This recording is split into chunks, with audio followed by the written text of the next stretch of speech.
Okay, so where we were last time, is we filled in Miracle's tree completely, as well as popped in a bunch of extra photos. So the only one we still need extra photos for is Clark and Chris.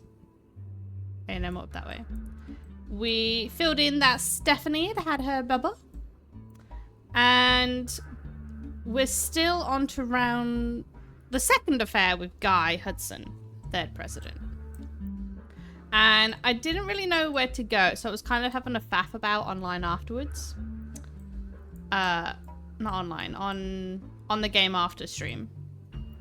But I did everything I could not to continue progress. But I did find something for us to look at. If I go into the Spider's Edge? Yeah. Chef's Signature. Here it is. It's a magazine and they cover all over the United States. Which I'm pretty sure... Bingo! We got this thing. But I don't remember what it was I had to search. Friday? Yeah, okay. We got it. Friday! What do we get? Chef Signatures covered Friday less than a year ago, right around the time you were doing your initial investigation. Each article tends to focus on a restaurant, and like the magazine's name implies, each restaurant lists the one main dish. Friday's signature is the samosa cone. Covering the main article has been added. Boom, boom. Featured James and Robert Garland on the cover of the November 1998 issue. The two brothers own a small walk-up window in Boston called Friday. They play in the tie-dye shirts that the servers wear. They exclusively serve vegetarian dishes. I didn't know that. Cool, cool. Heavily inspired by powerful spices found in Thai and Indian food, the signature dish is the samosa cone, which from a distance somewhat resembled a traditional ice cream, complete with waffle pattern. Instead, it contains fried potatoes, pureed peas, carrots, and special ginger-based sauce. Ooh, I'm interested in that. Robert, who is 3 years younger than James. Ooh, okay, we gotta pop those in. Where are we? Where are we? Where's the garland? There. Okay, we can pop that into a second one. Garland kids. James is older than Robert. There we go. That although the age difference has left him delegated to wear the sous chef jacket his whole life, he doesn't mind. So Robert is sous chef. Okay. As a result, James answers most of the interviewer's questions. James credits his love of food and his culinary skills to their upbringing. Most kids hate vegetables growing up, but they don't have parents like we did. My father was a chef, and my mother grew up on a farm that supplied his restaurant. That's how they met. I don't have any memories from the farm or anything like that, since we moved here before I could even talk, but they told me stories. My dad's a great storyteller. He even wrote a book that partially helped fund Friday. When we moved, they were looking to open their own restaurant together. Unfortunately, they never got it off the ground. His line cook gig ended up being less temporary than he hoped, and she had to go back to work as a secretary even after Robert was born. Before we were old enough to go to school, we spent our days with my aunt. In the diner where he worked, my dad had no room for experimenting, so we'd exercise his skills at home on his day off. We'd always go shopping and cook as a family on those days, and even though we were hyper kids running around and causing a ruckus, they were some of our family's favourite memories since we were all together. Mom always had the eye for the best vegetables for him to work with, and she did her best to pass that on to us. Ooh. The parents, who are now retired, visit Friday often. They even have a signature dish, the Sistine apple. Apple pies have always been my mom's favourite, and my dad always had this stupid line he used to make her laugh involving apple pie. Most people realise it's a Sistine Chapel pun and assume that's all there is to it, but it's actually secretly named after them, sort of. Ooh, okay, okay. So we got these bad boys. Let's go to the thing. So James is older than Robert? Okay. And wait. Well, that's the jacket, so clearly that is Robert. Robert has this one, and you. So what? They're just cooks? Chef? Chef? Okay, we got 2 of them all. That's not too bad. Okay, we can move on to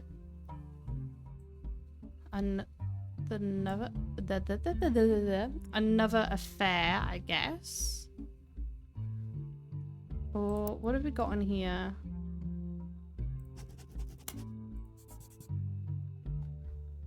Guide Susie and Robin. Fair to Garland.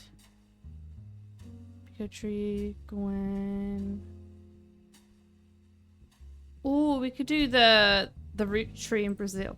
Let's try that.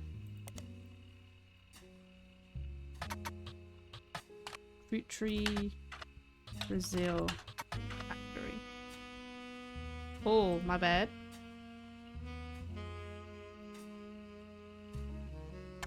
There we go. No. Root tree, Brazil. Hey, Brazil. Okay. I'm gonna have to change that name.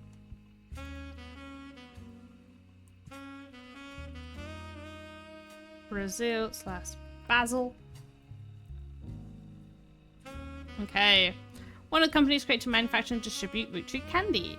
Developed parts of root tree everywhere initiative near the beginning of 1979. It seems to be a success. Okay. Brazil was the only region in which caviar flavored 5-piece were a hit. The primary reason that the factory still exists today is solely to create that flavor, which comes in its own standalone 5-piece bag with Portuguese writing. Okay. A small town named Avalagos.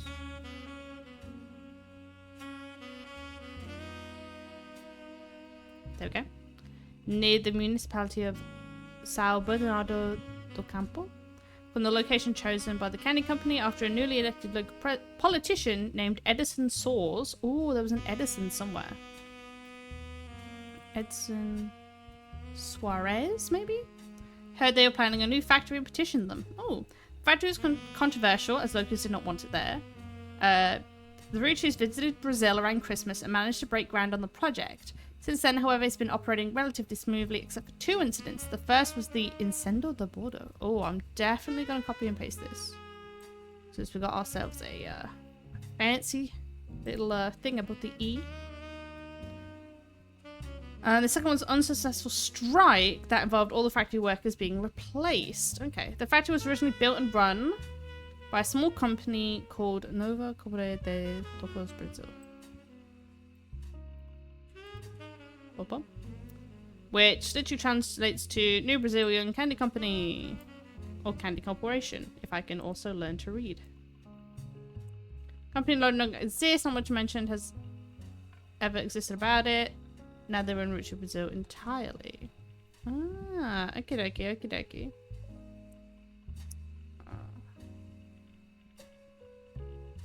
Got a new initiative.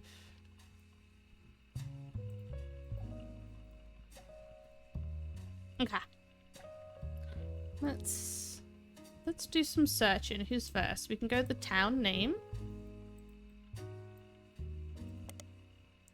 Real Place in Brazil, a game designed by the name of Jeremy Johnson of the cities. Oh, he's not want to offend any Brazilians with the tale is right, and that involved corruption and politics. So a small town name he made up, where the factory was located and invented, mixing the 2 of the regions to Lagos and efforts. Ooh, okay. Cool, cool, cool. That's nice. But not needed for what we're doing. Edson Suarez. Brazilian politician. He found a dissertation published by college students part of their PhD in history. The rise of democracy in Brazil, it seems, up until 1988, Brazil was run by the military. Ooh. Edison is a former mayor. Client for the major American car companies put in charge of by the military government. American business to establish new factories, distribution plants, and other business ventures in the area. This had 2 side effects. First, he became quite rich. Second, many locals were forcibly relocated. Ugh. This did not make him a popular mayor. I'm not surprised. And what paper speculates was a move to counteract his unpopularity. His wife, Sonia, was discreetly put in charge of a television called Telerade. Okay. Sonia?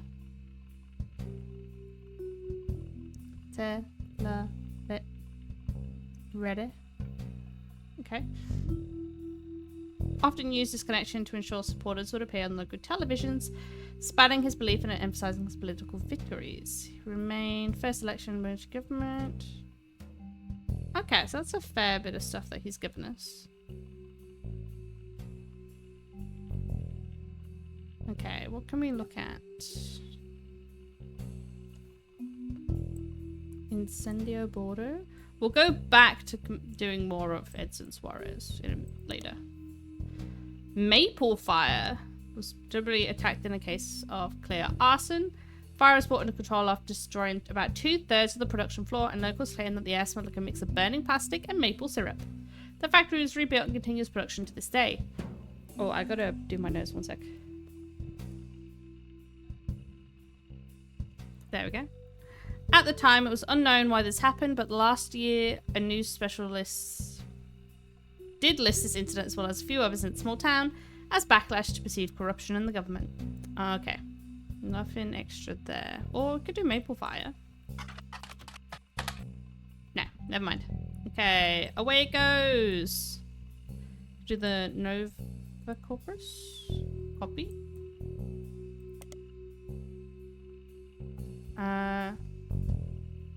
Success, caveat. Oh, that's all the same info. Okay.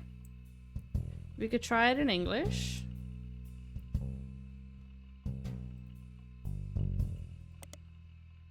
No. Okay, Roottree Everywhere Initiative. Expansion in the late 1970s and coincided with some of the large changes. Minimal organized information about the history and expansion itself online, but you can learn the following.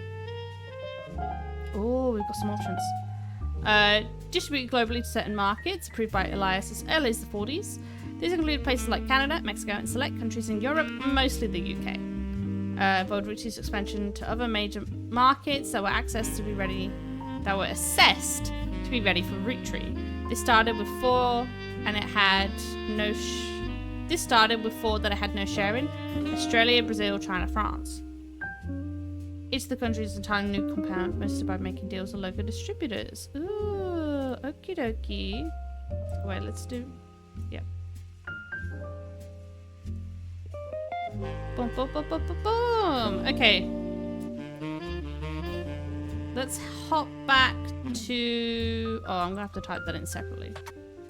Sonia Suarez.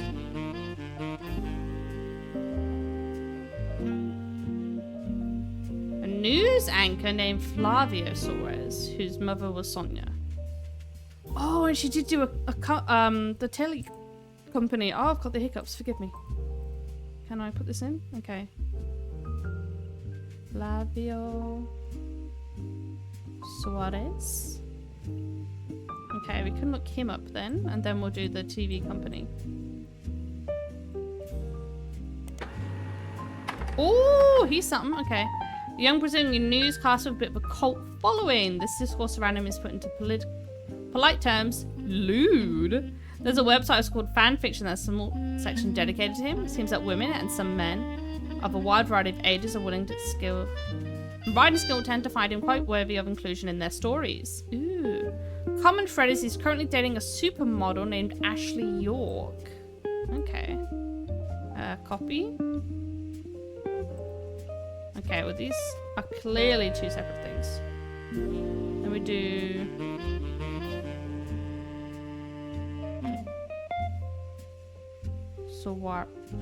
Awares.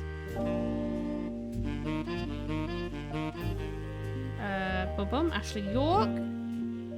There's also more traditional fan sites. His age 18, his zodiac sign Libra, his favorite food, good steak, and his mother's name Sonia. Also, it seems that Flavia rotates golden haired. One website was a sign, plus Flavia seems to confirm this. The photo has been added to your evidence. This is Flavia. Okay. Signed photo of him sent to a fan you found online. How does he connect, though?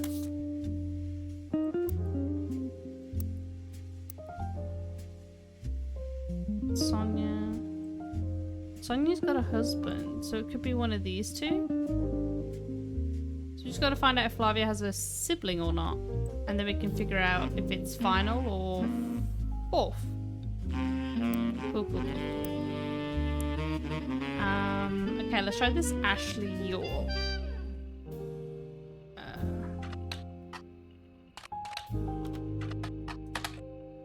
British supermodel who does ads for perfumes, clothing and jewellery. She is the subject of some controversy in the past few months, having been protested by PETA for wearing fur on the cover of some magazines. She's dating a young Brazilian news actor named Flavia Soares, which has brought them somewhat into the limelight. Okay, okay. Said.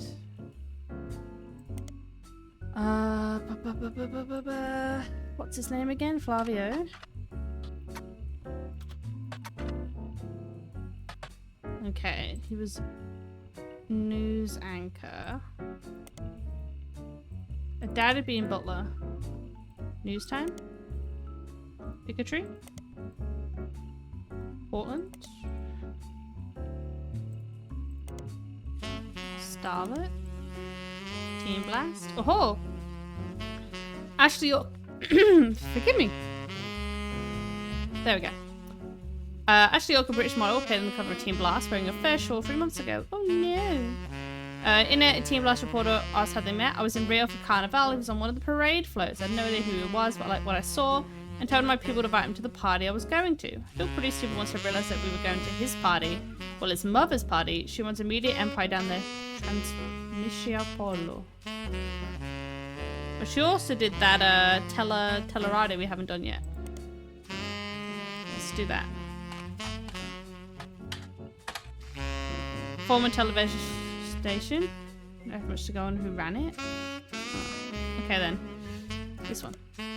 Massive media group owned and run by a mysterious woman named Sonia Alvarez. Ooh, okay, okay. Let's go back into this. Alvarez. Common name in Brazil, so she shortened her name to Nia to stand out in the public's eye. According to the history page, that happened on a company and vaguely on search. Nia received a significant inheritance in 1980 and invested in many different manufacturing businesses. Ooh. She continued to work in television when Brazil began to period of reform. She felt this was a perfect opportunity to launch her own media company. Oh, okay. Now her company owns television networks, magazines, newspapers, and advertising firms. After doing some translating, the page about Nia lists her as unmarried. It does not go into any of her relationship history. Searching for Nia online, you learn that she stays out of the spotlight and doesn't even appear at shareholder meetings. She sends a proxy. That doesn't help because she could have been separated. Oh no, that also... Yeah, these are both separated. And it also opens it up to this one. So it could be any of these affairs.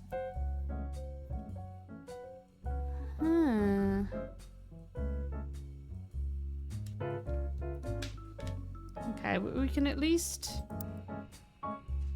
try her new name. Copy.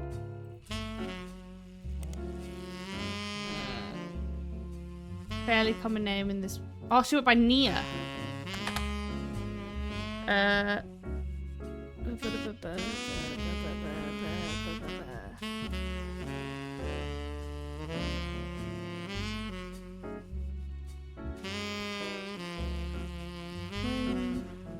She got an insignificant inheritance in 1980. Do we have anything that matches up with 1980? This one.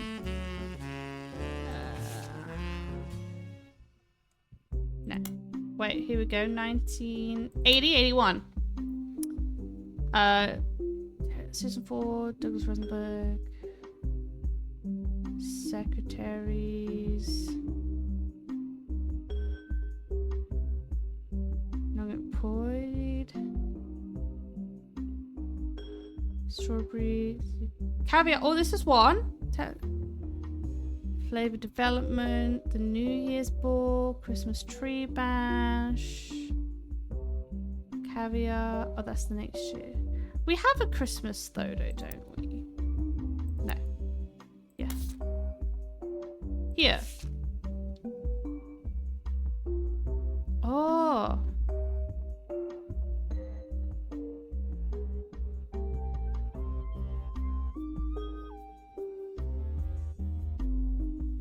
Which one? That still doesn't help me.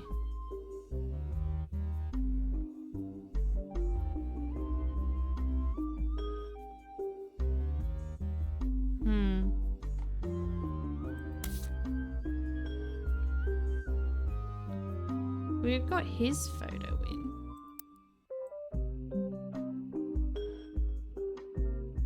Oh, and he's the only option for a photo, so it's got to be them. Right. Let me try this then. Sonia Alves. Oh, she had like all the different media. Like the TVs, the magazines, the... Oh, Media Mogul works. Oh, I should have done the husband first to get him confirmed. Bugger it.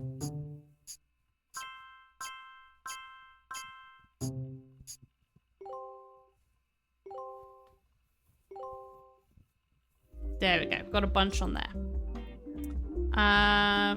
What was this dude's name? Edson Suarez. Cool. And their kid is Flavio.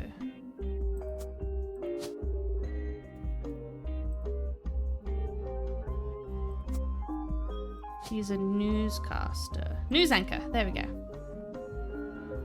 Okay.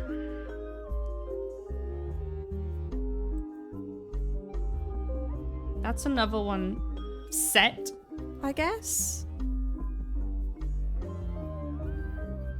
Okay.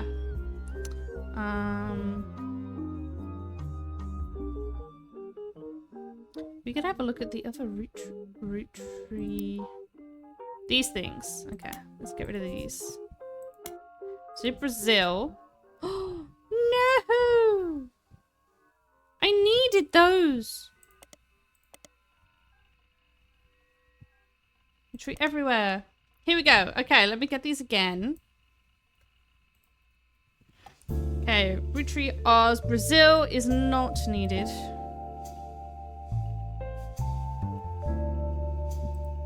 Cool. Let's do Roottree Oz. Oh, we can keep the initial Roottree. According to the history website, Charles Martin. Oh, we have someone.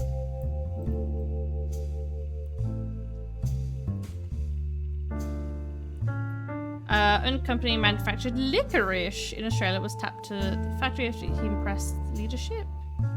In certain regions, the manufacturing leg of the company shut in 1992 after the death of Martin. Now serves as an importer and distributor. Okay, that's fine. Let's do Charles Martin then. It was a candy manufacturer in Australia, born in 1923. It was a proper brand of Martin's Licorice Bullets. I mean, Australia does love their licorice bullets. Unrelated to the Roottrees, he helped to develop Roottree Oz.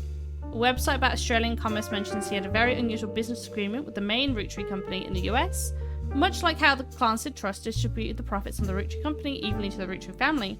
The profits of Roottree Oz would be split 50-50 between the American Roottree company and Martin himself, for him to do with what he wishes. Oh.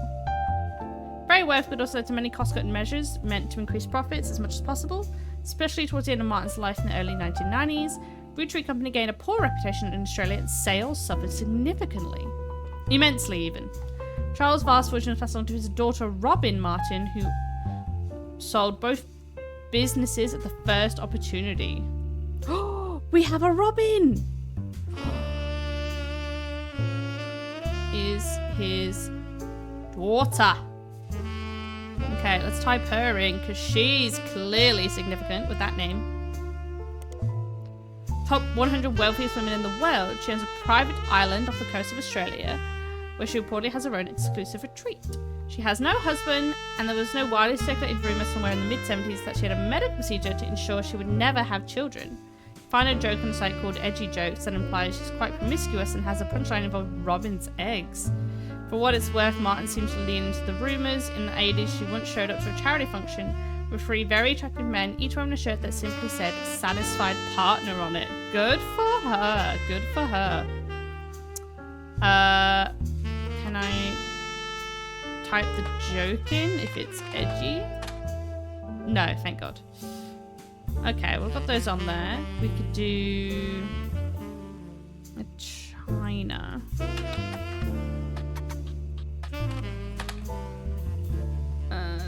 Oh, here we go. Lang Hongbok.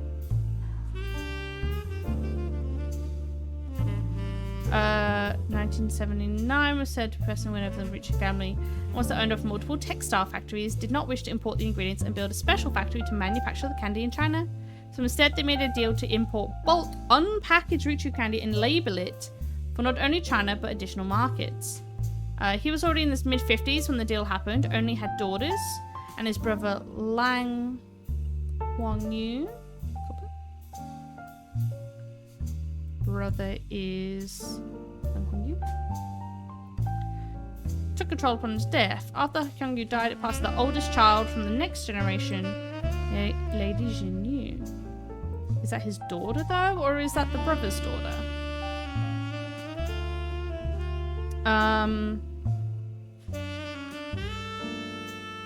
Okay. Either way, let's start going down our name list. Lang Tai Textile Company. Okay. Let me just do this. Oh, I wanted to copy this. There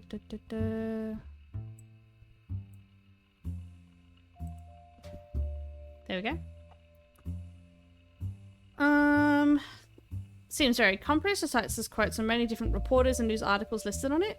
In nearly every language, it is also mentioned quite often on websites about Chinese businesses. These mentions are company focused. Okay. Rudimentary leadership timeline with names that prove that the company has been in the Lang family for a long time. Kind of looks like a family tree. Goes back at least 250 years in some form or another. Page on the history section. Wait. Comes first, so Lang is his last name. The CEO, he died before the internet was widespread, so not much about him. His younger brother, Lang Huangyu, is featured on the history section directly following him. The only mention of the man. The current CEO is a woman listed simply as Jinyu. The site doesn't list her last name, though she does appear in the family tree below Huangbo, so probably yeah. Lang Tai has a few American logos on its page. One of the Roottrees logos, another is Tranquilt. Nice. Paste and Piece of Asia.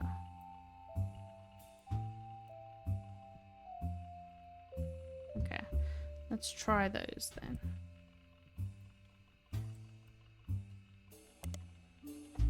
Play on Tranquil and Quilts. The name is ironic considering the loudest quilts you've ever had. The main quilt footage on the website is a flaming unicorn soaring through space with peace symbols all around it. What? They import the cloth. Okay. Maybe not you. Hold on, we still got this bit right there. I've just realized I spelt that wrong. None of you guys were gonna correct me. How rude.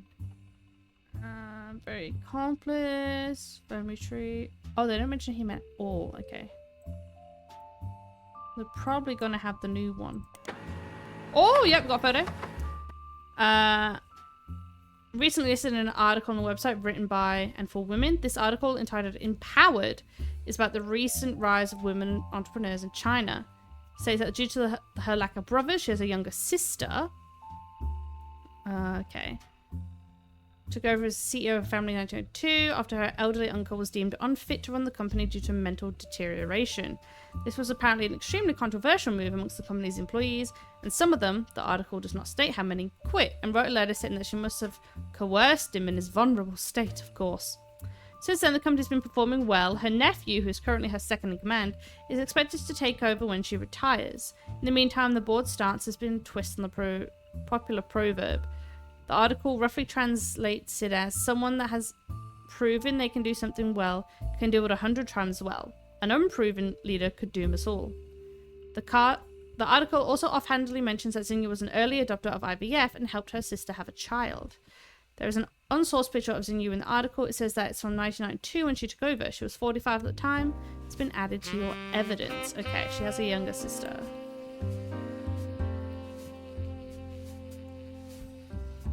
Okay. Okay, let's look at this photo.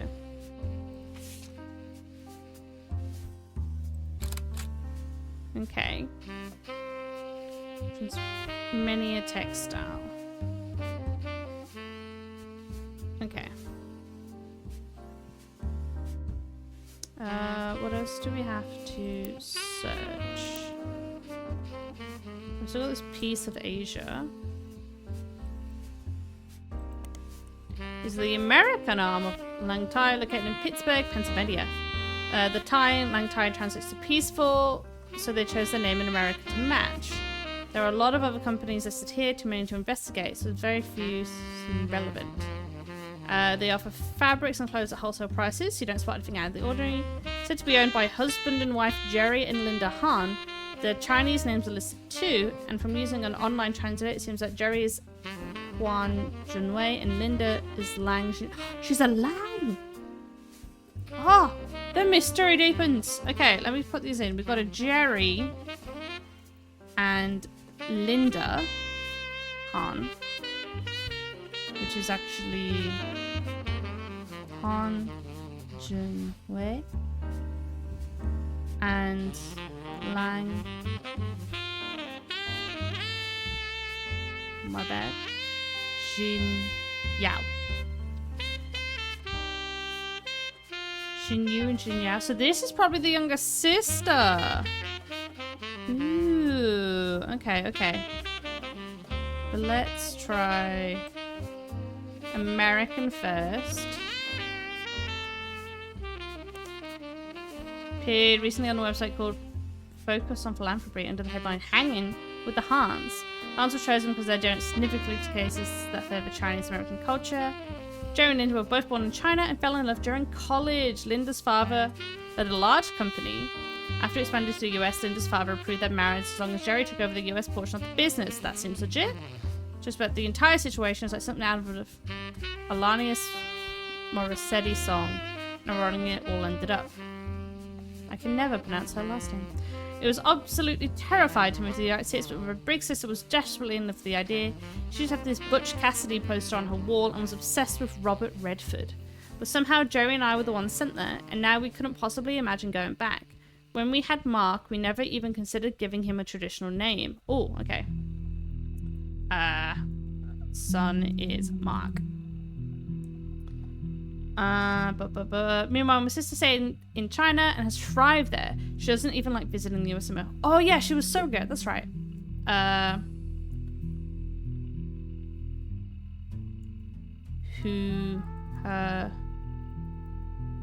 Actually, now I can type in the names. Who? Jin Yu. Surrogated? Is that a word? I don't know. If any of you guys do know, please let me know. Our kids are complete opposites though. Mark couldn't wait to travel abroad as soon as he was old enough. He's actually in business school in China now, working with my sister. Our niece, who grew up there, was the opposite. She couldn't wait. Oh, she does have a niece. She started calling herself Lucy Lang in high school and flew out here as soon as she graduated. The name change apparently drove my sister absolutely loco. Who is Lucy Lang? Are you on here? Not exactly common, but it's not the most uncommon. Part of Team Talanclaw, Jin and Tone X, Propeller Group, Corporate Synergetic Solutions Unlimited. Jesus.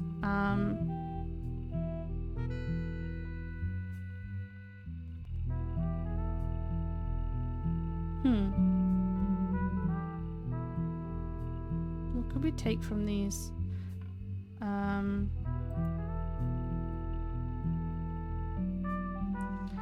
Lucy Lang.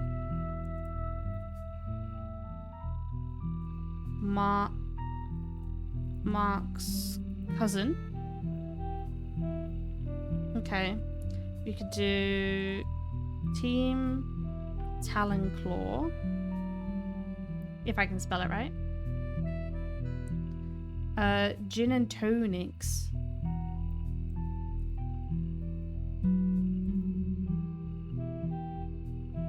And then the business.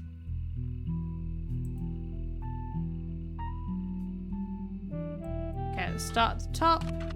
Team Talonclaw.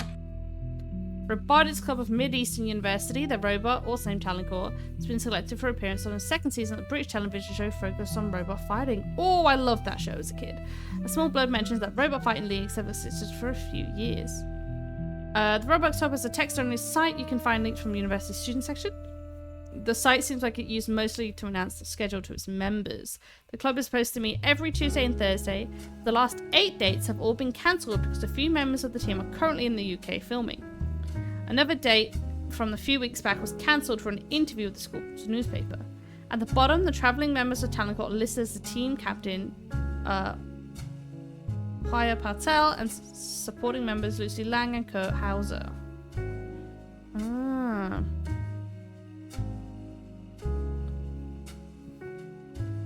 Mid-Eastern University. It doesn't list any proper names. We try the uni before we move on. Midway between Maine and Miami. Spectres, so they're not known for their sports programs, but their education.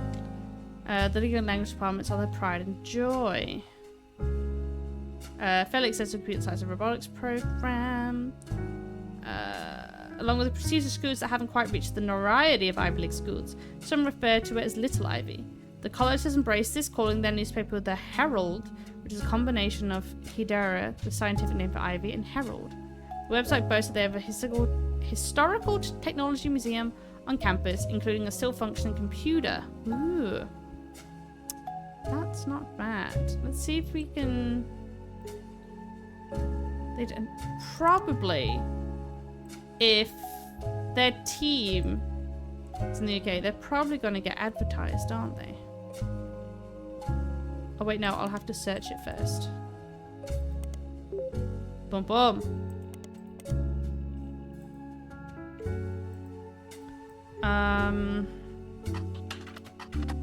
Lucy Lang. Sorry about the school's robotic team. Boom. The only one that catches your attention is Lucy Lang. She grew up in China is as Min Lang. Okay.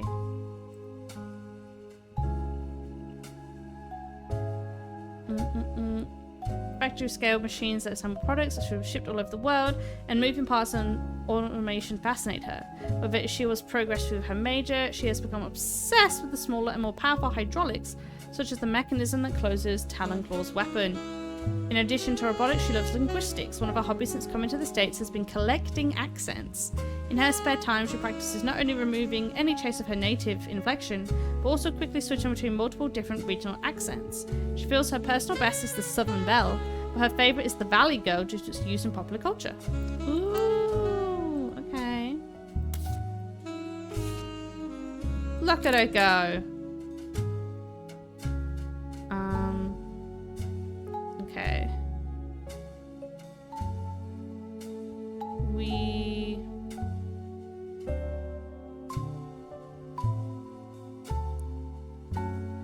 Just... What? That's a big one, okay. Younger sister is over here, who's Mark. Cousin is younger, Lucy. So Lucy's got to at least be Lily Huyn Hughes. She's got a child of China.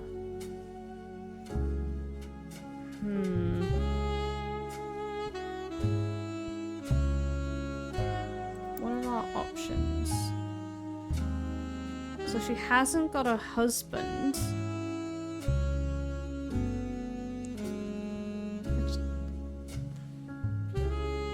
You wouldn't be able to put... No, if Mark was a surrogate, she'd have to have the DNA of mum and dad. So he can't possibly be an affair kid. So we'd have to... Oh, no. And who was it? Jinyu Lang. And daughter went by Min. No. Yeah.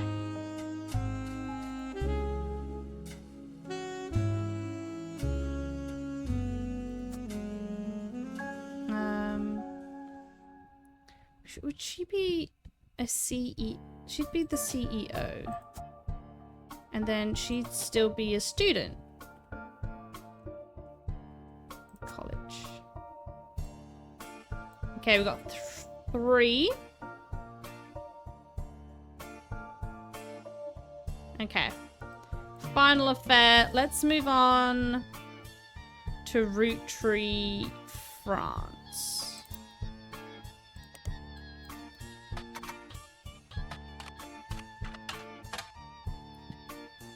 Apparently, Roottree France was a non-starter. Negotiations broke down pretty late in the process after the company had already been formed, and the leadership of Roottree went through a large change soon after. The CEO was meant to be Tristan Robert.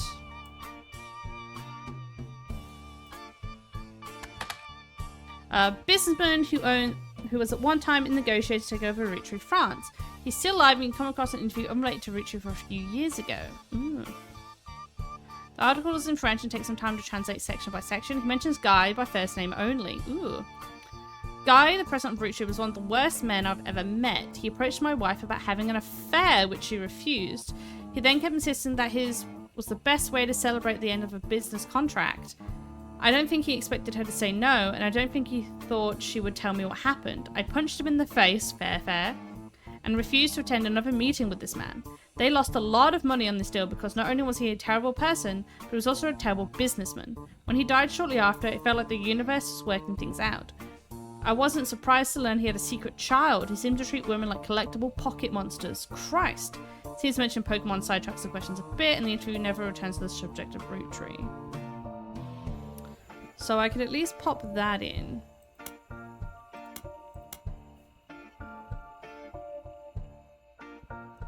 Oh, messed that up. So Robert.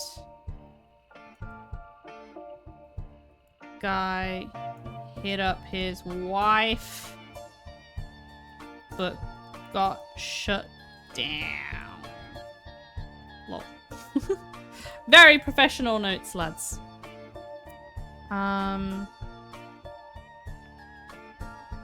Okay. Let's see. So that's kind of fizzled.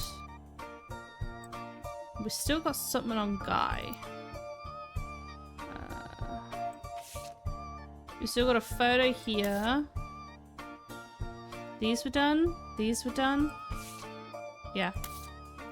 They were done. They were done. Done, done, done, done. Done, done, done, done. Done. So we just got that face. Okay, okay. Ooh, moving my legs. Okay.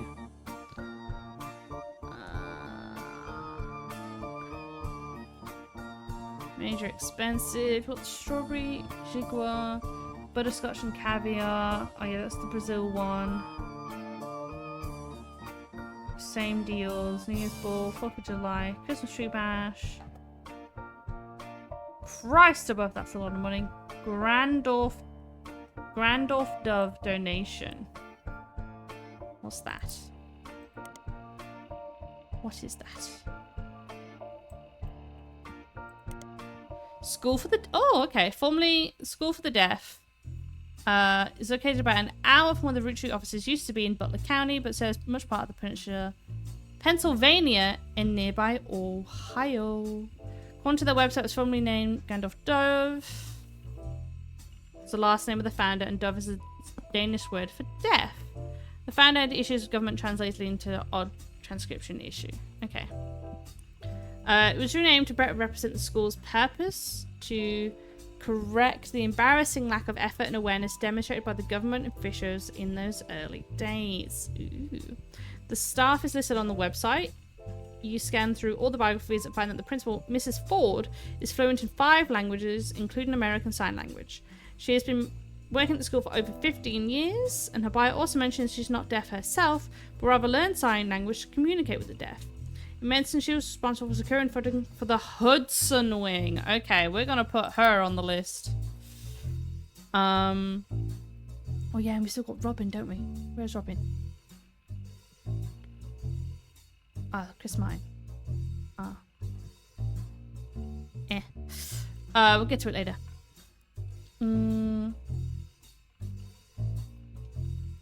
Mrs. Ford.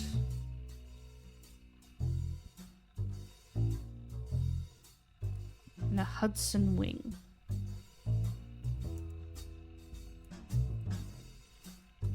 Okay, let's try that first.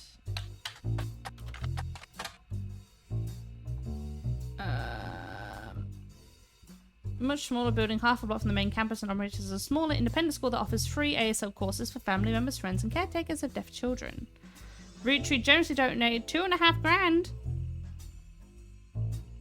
No, 250 grand towards the construction of the building. Of an employee of Roottrees at the time. She learned ASL from the main school before Hudson Wing even existed to surprise her future husband, who was deaf. After realizing how useful a service this could be to non-deaf people that wish to better serve those with hearing issues, the Hudson Wing opened and she became the first teacher at the new campus. Ooh, okay, okay. So someone who worked there at the time convinced him to do it. 1981.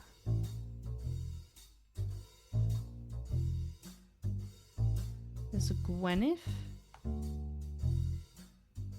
Catherine. It's not an Edward. Okay, we've got a few options. Okay, let's see if we can find anything.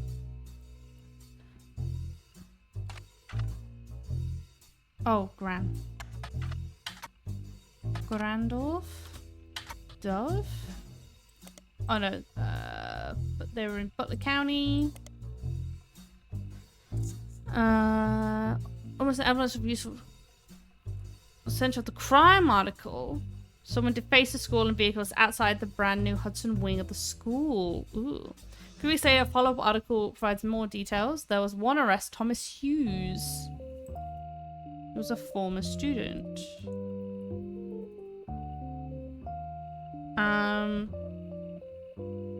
Apparently the destruction came weeks after he married the school's newest teacher, Mrs. Hughes. She was not a teacher when he graduated a few years earlier. Ooh. Married to Mrs. Hughes.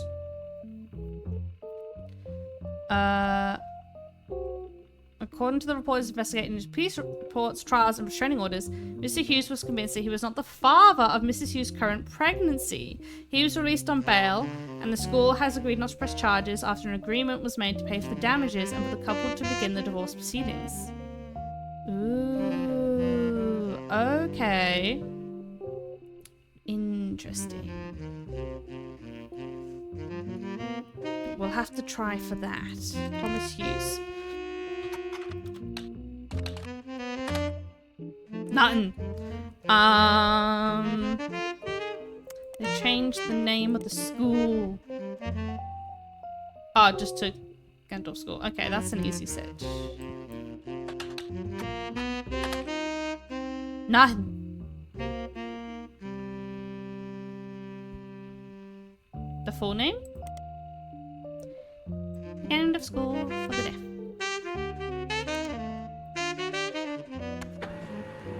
Boom, we got some. Local students provide key evidence in scientific study. Mentioned that Ford sisters, who attend public school in Butler County, are one of the only handful of identical twins in the world who suffer with 2 different genetic issues. One of them has asthma, the other has deadly allergy to peanuts. Their mother, Mrs. Susie Ford, who's principal. Ah, we've got a name now. Mistress called Susie.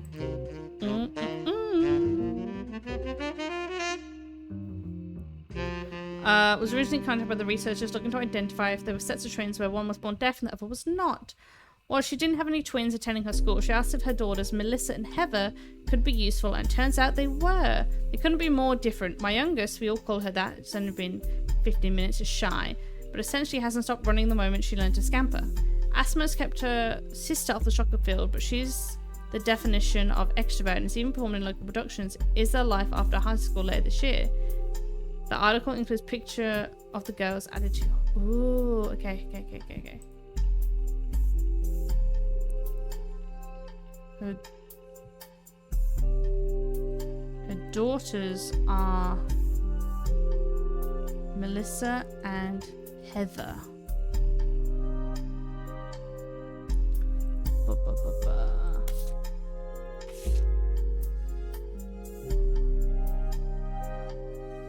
The twin on the left is holding an inhaler, the twin on the right is holding an EpiPen. Oh. Oh my god, 2. Ooh. Juicy gossip. Okay, does it say which is older?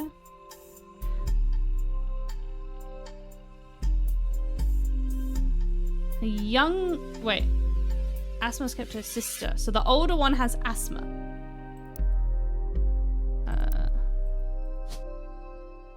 The older one has asthma.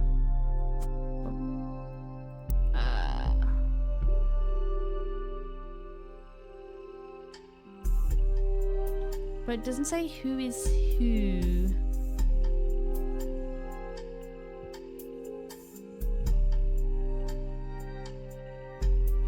Look into the performance.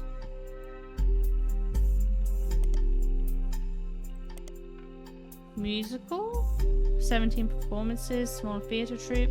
If you couldn't tell by now, game designer by the name of Jeremy Johnson was in musical theatre all 4 years of high school. Lol. That's cute. There was one song from it somewhat surprised the popularity of the rest of the musical, called The Kid Inside. If you'd like to listen to it, I recommend Barry Manilow's version. If you heard the song before, it's likely that cover. The entire musical deals with the traumas and nostalgia that society collectively shares with their formative years, which feels appropriately thematic for this game.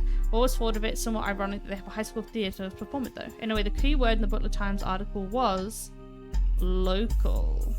So we can do the Butler County Times.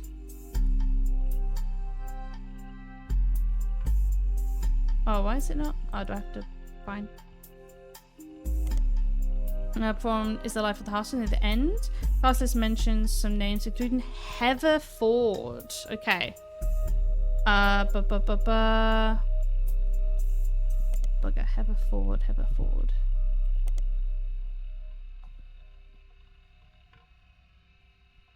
The older sister is Heather.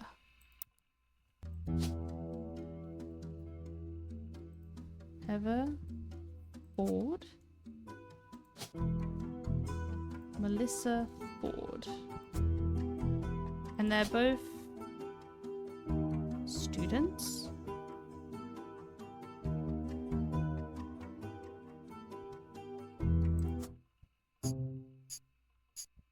Okay, there we go. We got some.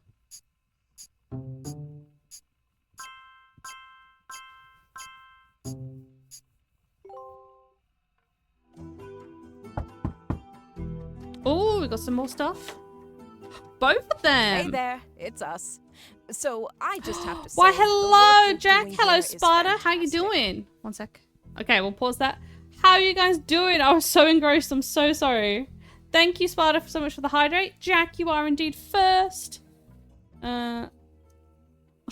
Sparta, you got a lovely bunch of coconuts. All of them standing in a row. Big ones, small ones, some as big as a head. No, I don't know the rest of the song either, actually, Sparta. I know it's from Lion King.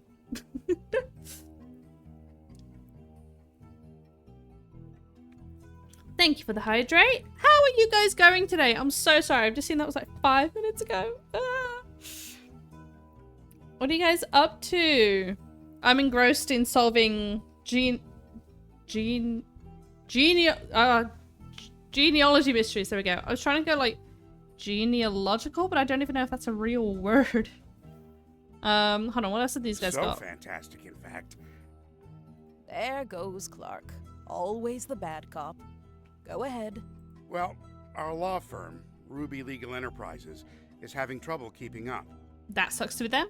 They're actually begging us to stop submitting new Roottrees. They said it's getting difficult to verify your progress. What? Well, consider that a good thing. I told Clark you'd get results. She says that like I didn't believe her. Regardless, the bad news is it's gonna take 5 potential tree additions before anyone locks in from now on. You're here for so long you got bored. I'm so sorry. I'm engrossed in these mysteries because I'm my brain is working full capacity. Good luck. But I think I'm almost done. I've got hold on, And keep up the good work. Okay, so of my family tree, I'm still just filling in the last affair for Guy. And then I have this whole tree link down here we haven't dealt with yet. And this looks like a doozy. But yeah, I still gotta finish popping these in. So if you give me a sec. Student, also K-12, they're twins. And so the mum is Susie Ford. Actually, Susan's the only option, that makes sense. But she's married, so whoever this is would have to be a Ford. Huh.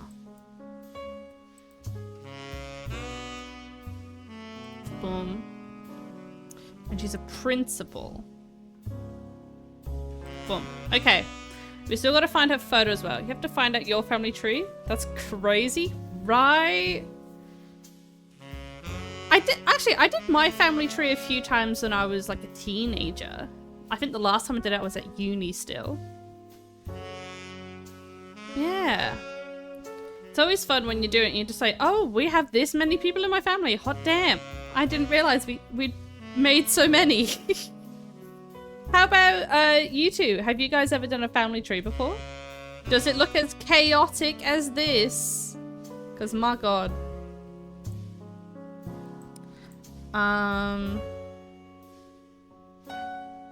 Hold on. Let's go to the evidence. That one. Do you have any more pictures? They're done, they're done, they're done. They are done, they are done, they are done. Yep. You're the only one left. And you're... Oh. Well, she's dressed pretty... I guess professionally. She could be the principal. This is an absolute winging it. And she's also got the similar part back as her daughters.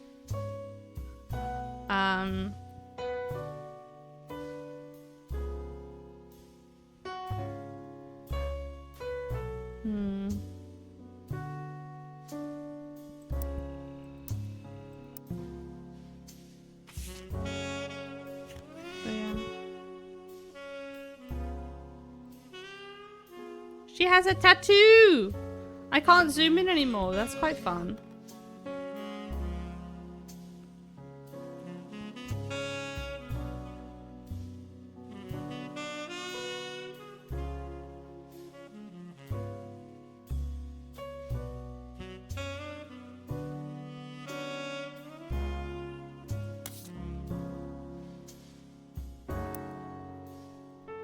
But now I don't know.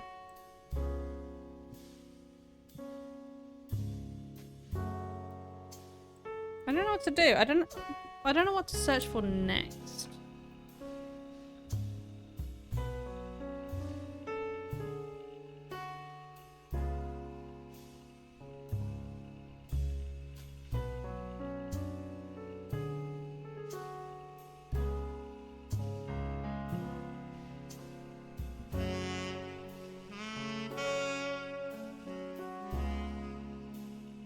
Oh, she's...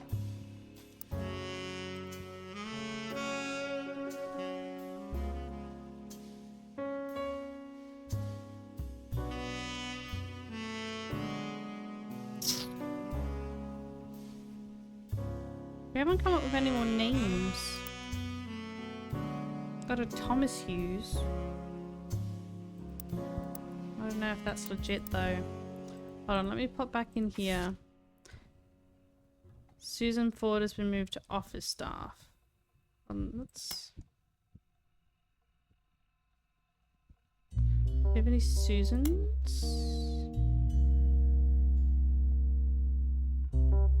Because it came from a request from within.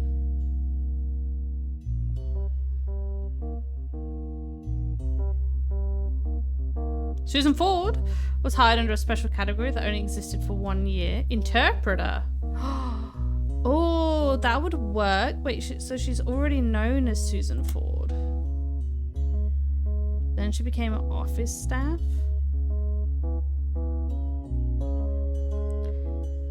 But she's no longer in this department. That's fine. No longer employed by Roottree. Oh yeah, because she would have went to the school. So was she already Susan Ford?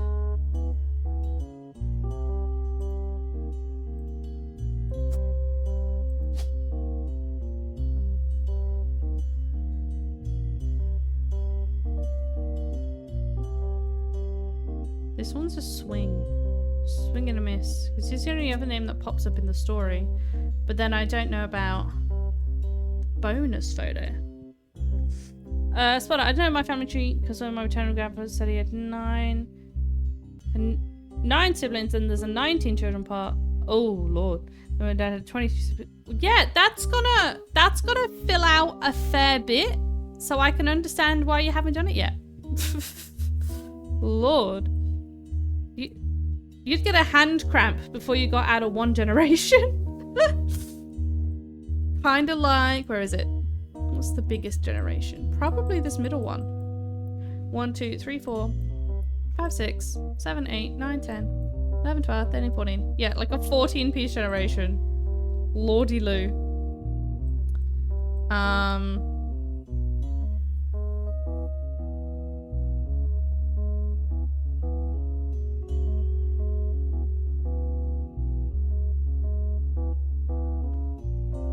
Yeah, okay.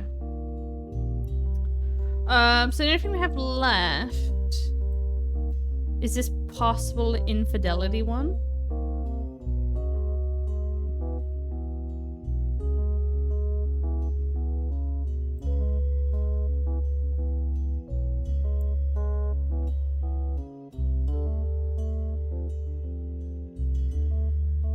Okay, what? So we got those in. Mistress called Susie. Crawfords. Oh, we did the Garlands. The Garlands can go. Then we've... Guy is also done. The Roottree Legacy. Get rid of that.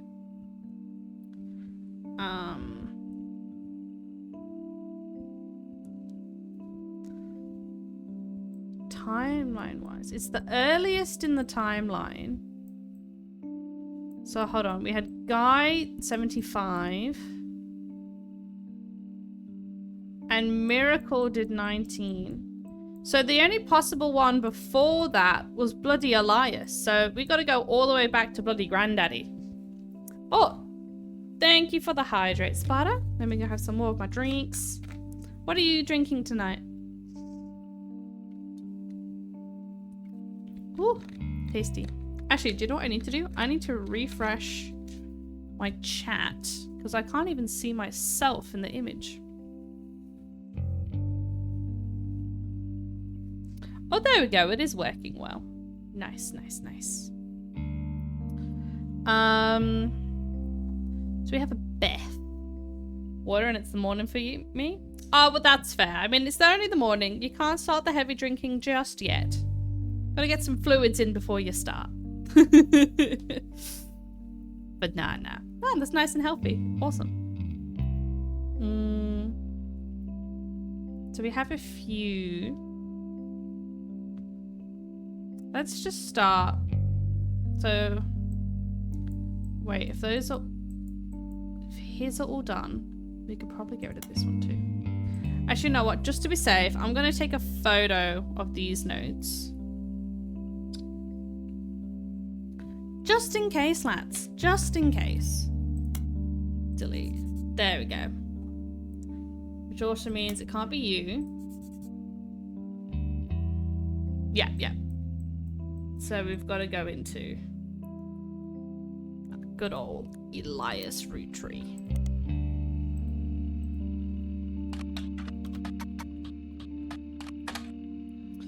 Oh yeah, updated. We're never really celebrities. What do you mean? Saturday morning with rum and a coke with some tuna and biscuits? What a combo! Wait, tuna and I have to check. When you say biscuits, do you mean like cookie biscuits, or do you mean like American? It's actually a scone type of biscuit. What type of biscuits are you meaning? One of them will get you judged. One, found it. Exotic bound. Truth vows, financial rights. Resident support was in turn followed by pickets from grey rights activists, which is funny because they kicked them out.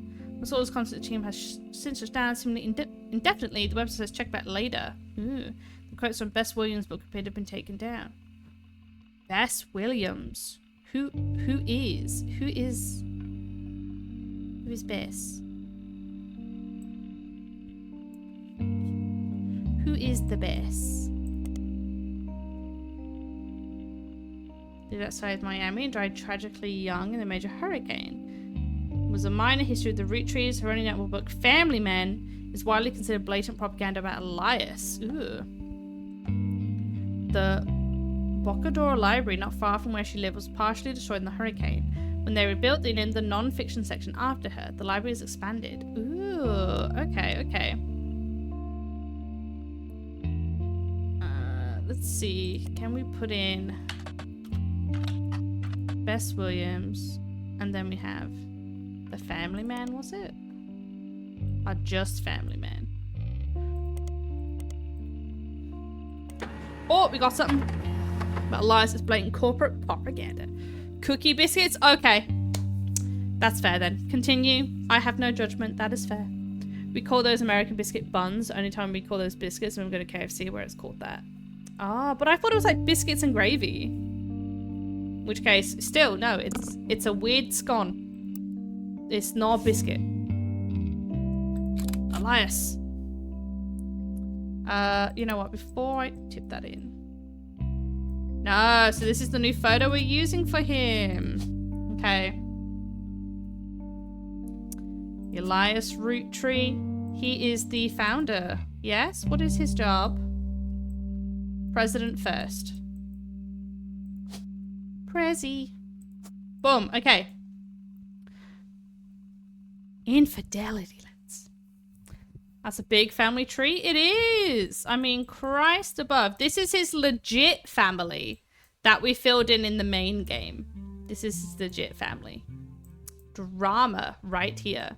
Now, we've been hired by this lady, Samantha, and this dude, Clark, who is now the current president of the company that this family's runs, to find out any more possible children in the family. So now we're going through like all the cheating scandals. This one's the only one who isn't cheating. It's just an update because from the main game, she and her hubby, she was pregnant, and since like the time span between main game and this additional chapter, she gave birth to Bubba in Little Santa Hat. So this one's the only one who's legit. All the rest, they did the naughties. That's why there's lots of pink infidelities all over the joint. So many people have been split up over this. But this one, maybe he never knew, maybe he didn't care. It is what it is. It could have also been she married after the infidelity. But yeah.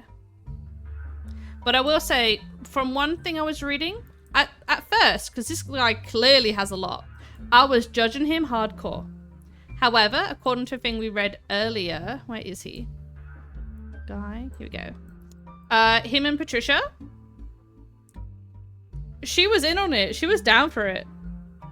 She got in on it too, so it's chill. And I mean, if she's on board with the whole thing, I'm not gonna judge him anymore. That's fair. Oh yeah, we have to read this book. The Family Man. Okay. Defines propaganda as information, especially of a biased or misleading nature, used to promote websites. Yeah. But if they were to replace that definition with a picture, it would be a picture of this book. The book tells you nothing new about Elias, and from what you know of his true feelings towards some of his extended family, you're not sure it tells you anything true about Elias either. This, just to fill you guys in, is in relation to this. So you see how this man does not have a drop-down point?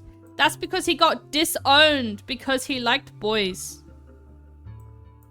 But it's chill because when this dude who Stay Connected did a runner, she also did a runner. He looked out, he raised his niece. He's a good boy. He is not a good boy. But hey ho. But now she's back in with the family and they're all in cahoots trying to figure out this. So it's true. It's true. Everything works out. Let's go back though. It's only 85 pages long. Okay, but we want to try the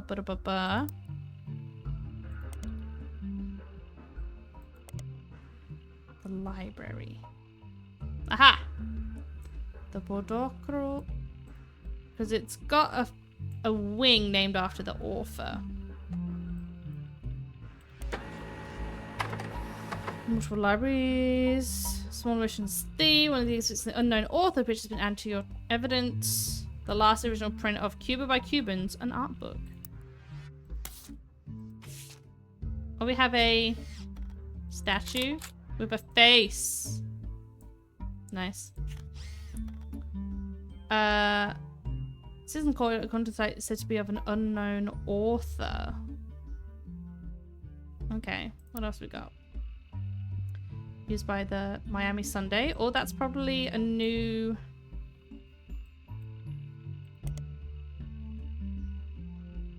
Most of another... Oh, Miami Mercury Sunday. Oh. Two small and failing ones and one larger failing newspaper. Oh.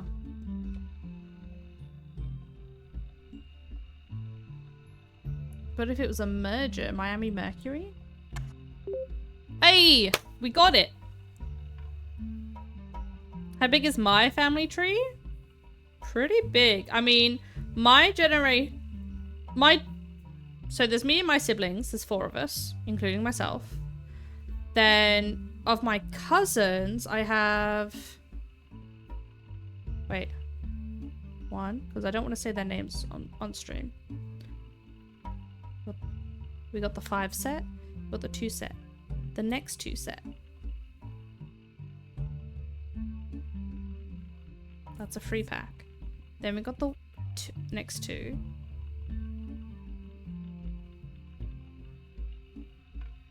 $12 cousins. And then above that, my aunts and uncles. I have biologically, I have 2, 3, 4, 5. I have 5 biological aunts and uncles. An extra one who is adopted.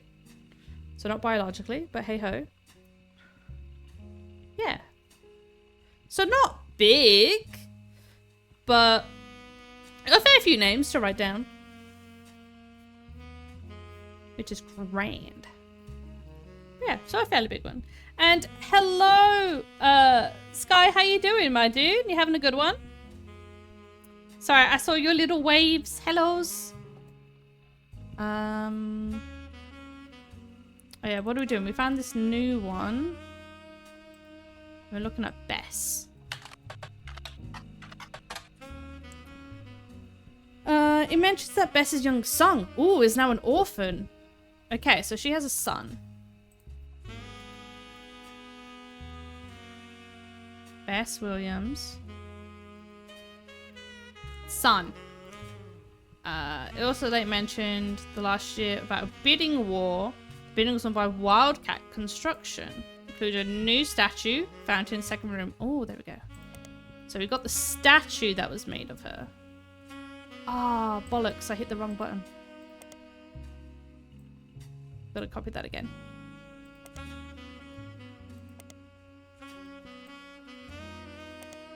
Ah, I hate this. Why can't I just click buttons? Right, control, copy, spider search, paste. There we go. We figured it out. Listed in historical records, having worked on many buildings in Miami, Florida, it seems to have ceased operations in 1960s. But if it was just in Florida,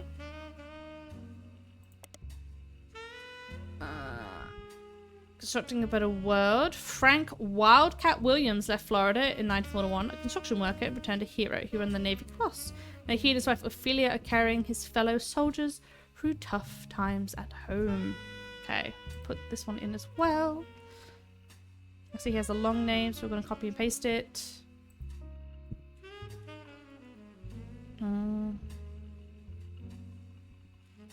Wife is Ophelia.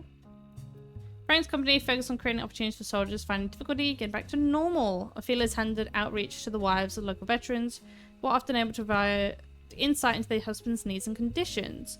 She has, through such outreach, found 13 veterans of the war to serve as Frank's employees. Oh, that's cute. The community support has been unending and overwhelmingly positive. It has gotten to the point where if Frank bids on a project, other local companies have decided to step back and let his soldiers handle it. That we like. This has become a bit of a sore spot for local politicians and business owners, as the bids are often not as low as they expected. The problem for them is that, essentially, Frank has selective monopoly, but any attempt to circumvent it has caused an uproar, accusation of being un-American. It's certainly what will become the Wildcat Construction, but at least for now, we're rooting for them. Ooh, okie madokie. Let's try his name. Crossed. In retirement community in Sweetwater, Florida. Local news written by his surviving family also sheds light on some of his personal lives. Grew up an orphan because his family died in a hurricane. Oh, is he the son? He can barely remember his mother, had no memory of his father. After the war, he ran a construction company that mainly hired World War II veterans. Love that. He was born a joker and shining light to those veterans needed. An anecdote mentioned he used to insist he married his wife Ophelia as a matter of courtesy and convenience. She wouldn't have to change her last name. A photo is attached of Frank in his youth, juggling hammers in front of one of his construction sites. He is often known to do, according to what he is survived by Ophelia, as well as his daughters Barb and Sharon. There we go. Daughters are Barb and Sharon. There we go. We got some more names for our list. And we've got a photo. Here we go. Oh, and it's right by the thing as well. By his two daughters. Here.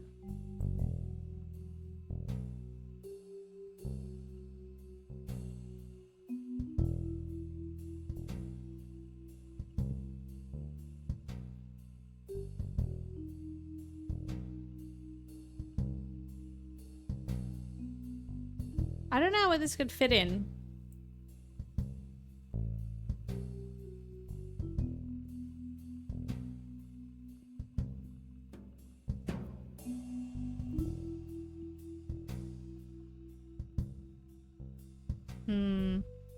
We need something else.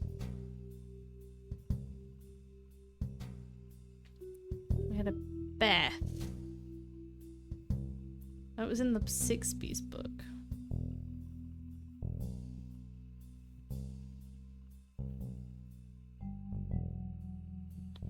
Who else? Let me try this again.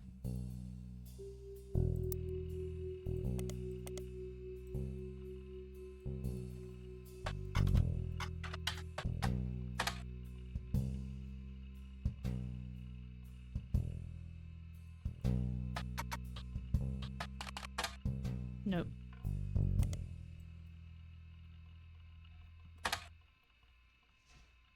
No.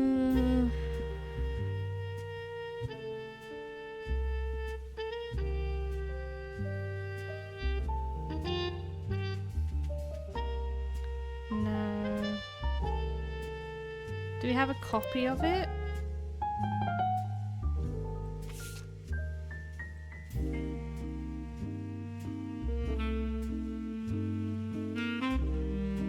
We did these. Ernie.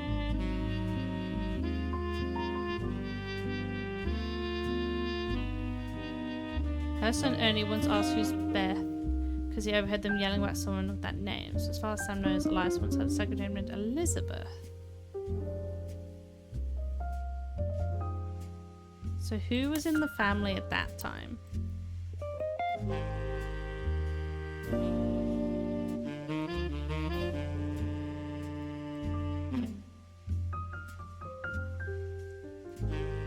Maybe Lauren? She was also an author. She may have written something if I put her back in.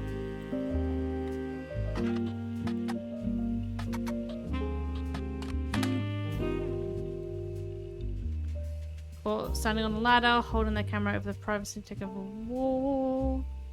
Life Between Wars. That's right. That's what her book was.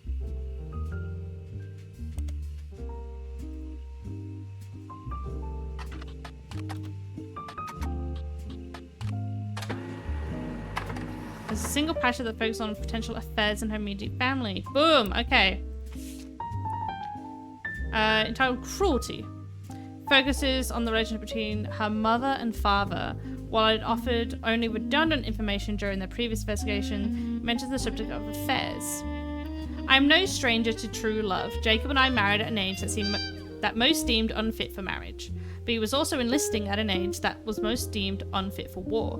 We had no choice. I knew in my heart that our marriage was one for the ages. He and I would still be together today if not for Okinawa. That was nearly 20 years ago. There is an emptiness in my soul. I do not understand my contemporaries. So many girls I went to school with have taken multiple lovers. So many of my girlfriends' husbands have been unfaithful. If I am to remain true to the ghost of a man with no chance of physical reciprocation, no potential for long conversation, how could it be so hard to love someone you can reach out and touch, someone you can joke with? I had not had to deal with such madness at home. My parents are a perfect match, in the worst way. My mother's cruelty is a perfect fit for my father's general spite. In turn, pop status enables her incessant need to gloat and feel superior. I've grown up with their cruelty and disdain for others my entire life. Even my family remains unspared. They make fun of my grandpop and his family sayings. Blood is thicker than syrup, but that's nothing thicker than Elias. They mimic Grandma Gwyneth's lisp and see her kindness as a weakness. Elias, please remember them. Not even our family's maladies and religion go unmocked. Remember, God only put one eye in miracle. I can say without a doubt in my mind that my parents have never had eyes for anyone outside their marriage. They're too self-centered to look astray. Ah.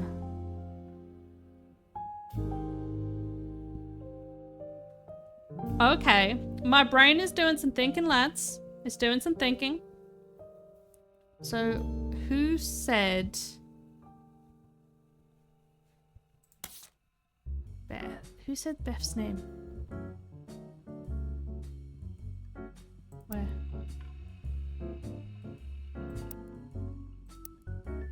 Where? This one. Who's?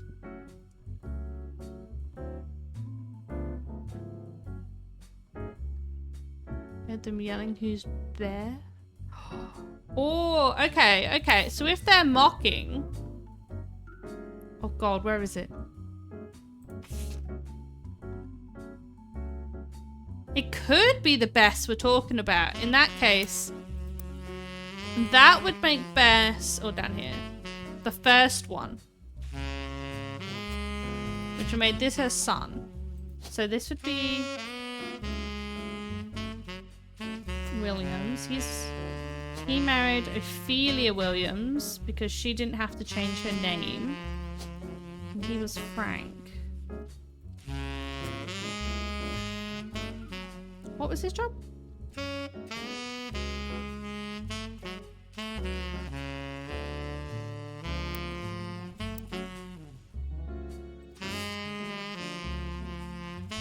Juggling hammers on a construction site. What did he do? I don't remember what his job title was. Retired?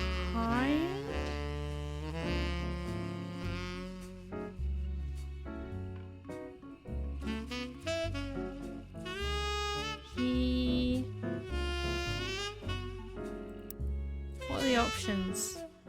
There's architect, construction. I don't think manufacturing counts. So it's those first two. Yep. Okay, let me see. I ran construction company. There we go. He was in construction. Construction. Boom, boom, boom, boom. Okay. It's 1, 2, 3, 4. Oh! Something's wrong. Oh, she hasn't got an occupation. What does she do? What does she do? Not you.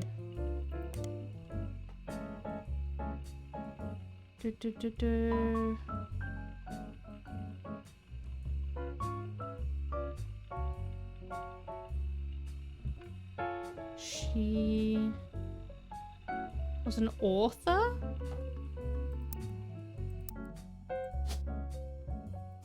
Boom! Okay. We're getting there. What have we unlocked?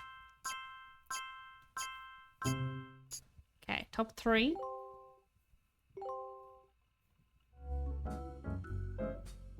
Booyah. Okay, we're good, we're good. We still have these 4 photos. Oh well. We'll figure it out. If we can't do it by the end, there's always search. Okay. He had 2 daughters. Barb and Sharon.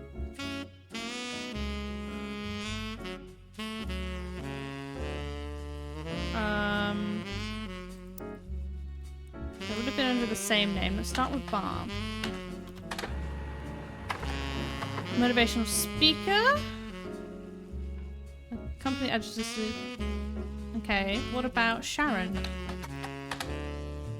Nothing for Sharon. What about Ophelia? Nothing for Ophelia. We've only got something for Barb.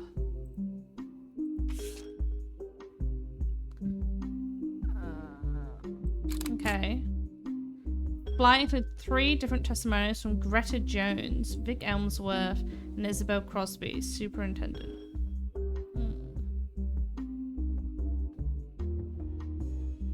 Okay.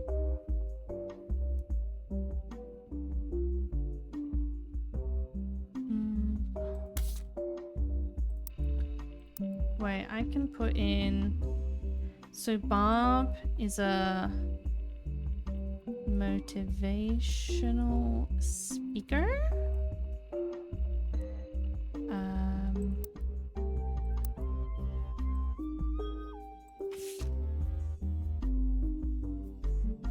Okay, let's go down the list, shall we?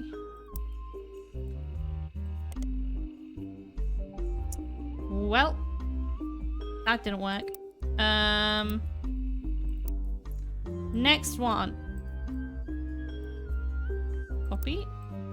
Paste. On his own personal page, apparently one of 3 brothers. All 3 of them contributors in the newspaper called Kikiwa Falls. Ooh. For Barb with motivational show. Seen Barb talk more than once. On his popular occasion, Barb's talk was at a very large church, and it was clear she was an expert in matching the presentation. Ooh. Sorry, but especially loss of bicyclists, cars. She spoke about death of any person's darkness and their loved ones. Her conclusion was that finding hidden meanings in tragedies is the most important thing we can do. She used multiple biblical comparisons, finished by looping back around to her initial story and how she personally began to come around to this ideology. The biker who died was her son-in-law. From Lanes Across America, charity was created to fill the newfound darkness her daughter experienced. The charity was the light that began... Oh. For her daughter...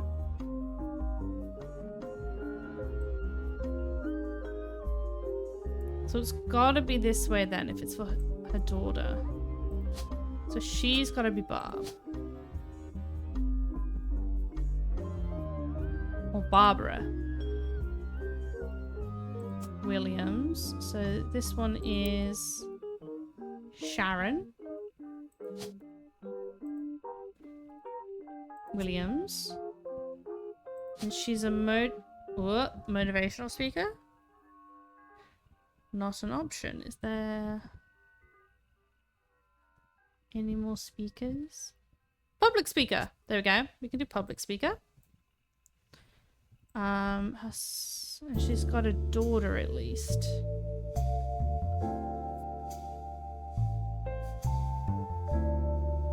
Okay, let's go back. We can search this for the charity, because then we could probably find some stuff out on her daughter. Yes! After the death of Drew Smith. There we go. That's his name.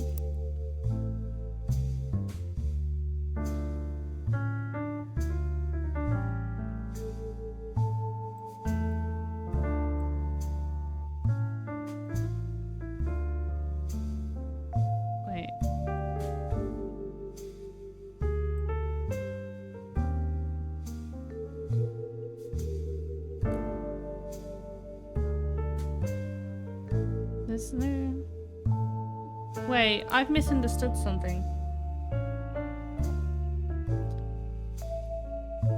Drew was biking home from work when he was by car each year since Lane's Across America was grown. You should Drew.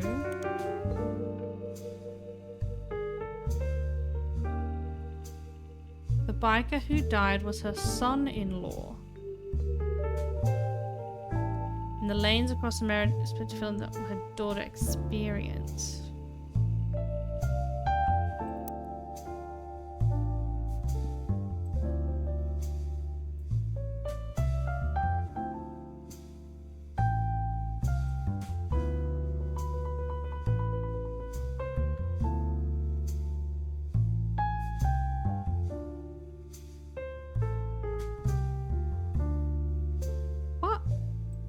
Understand.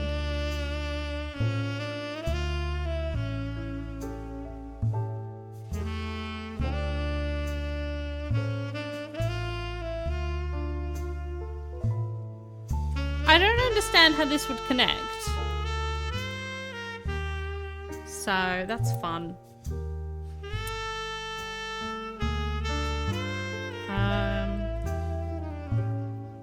Bob's son-in-law is Drew.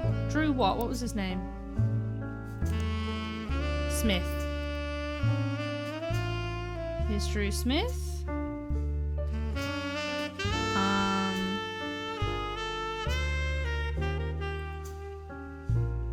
Let's make this grammatically correct. There we go.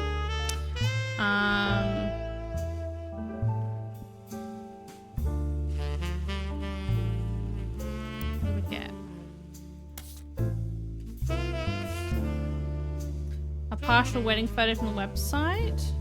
Jared has found out the death of Drew. Who's featured in the photo? There, we got Drew's picture.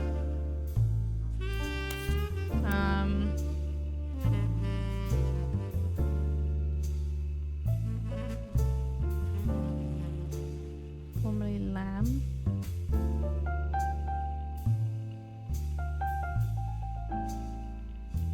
Miami when the charity began. Image of Drew. I want to double check that. Try to fix. So it's the exact same info. That does not help us in the slightest. Okay, we can try the Miami theory.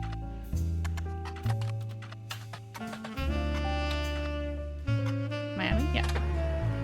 Hey, it does work. Ooh, there's a lot. Founded by Sharon Smith after the death of her husband. There we go. Oh.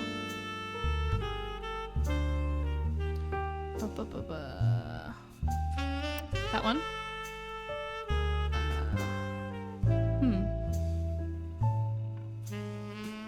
Lamb. Founded by Sharon Smith after husband's death. Step down. Well, that was a full uncut vision of same wedding photo from the LAA website. It seems that after Sharon, they began to crop her and the rest of her wedding party out of the photo focused solely on Drew. Okay. Boom, boom, boom. We got some photos. Okay. So we got Drew and Sharon.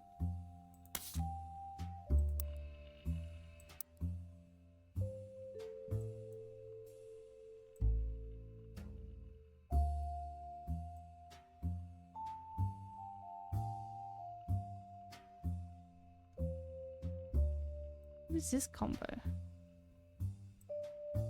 Could she be there? Then I don't know who that fourth person is. Who is the man? Who is the boy? We don't even know. Okay.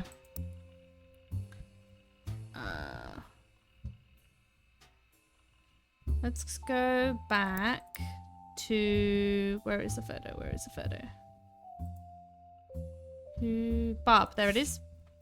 We can try this one as the name didn't pop up anything. Boom. Greta Jones is, according to Fire in Possession, the morning news anchor. No online. Oh, that's next to the city Springfield under them in Effingham County. Made to do a deeper dive on a specific city or state for index of discussed news in that area. I mean, okay, I can do Springfield. Over 30 in the US. Why can't this be easy? Okay, what was the last one? Effingham? Boom. Ooh. Append a state name to your search in order to find better results. One is in Georgia.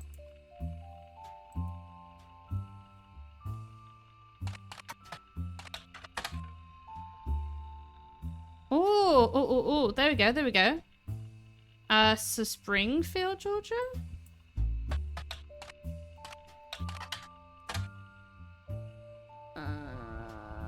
Channel 12. Greta Flores. Try that off. Used to go by Greta Jones for her divorce. Compared to the ordeal going through simply to figure out her current name, it's way easier than you expect to find that she has a website of her accomplishments. She was apparently the EMCC for an all-female speaking tour in 1977. The tour was Storytellers of Sisterhood, the Mothers and Daughters of Earth. You do a search for it, and it seems some of the stories were compiled into books similar to 25 Stories of Sisterhood by Elia Hale. Okay, we can do that. Let's search this one up next. Library by Elia Hale. Control copy. Paste. One of the stories by Barb Williams has been added to your evidence. There we go. Beauty and the Brat. Ooh.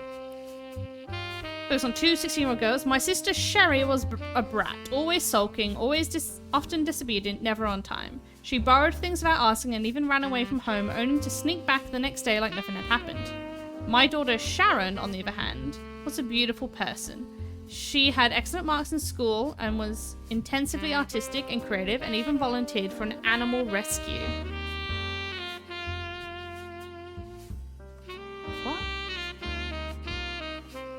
But that's different.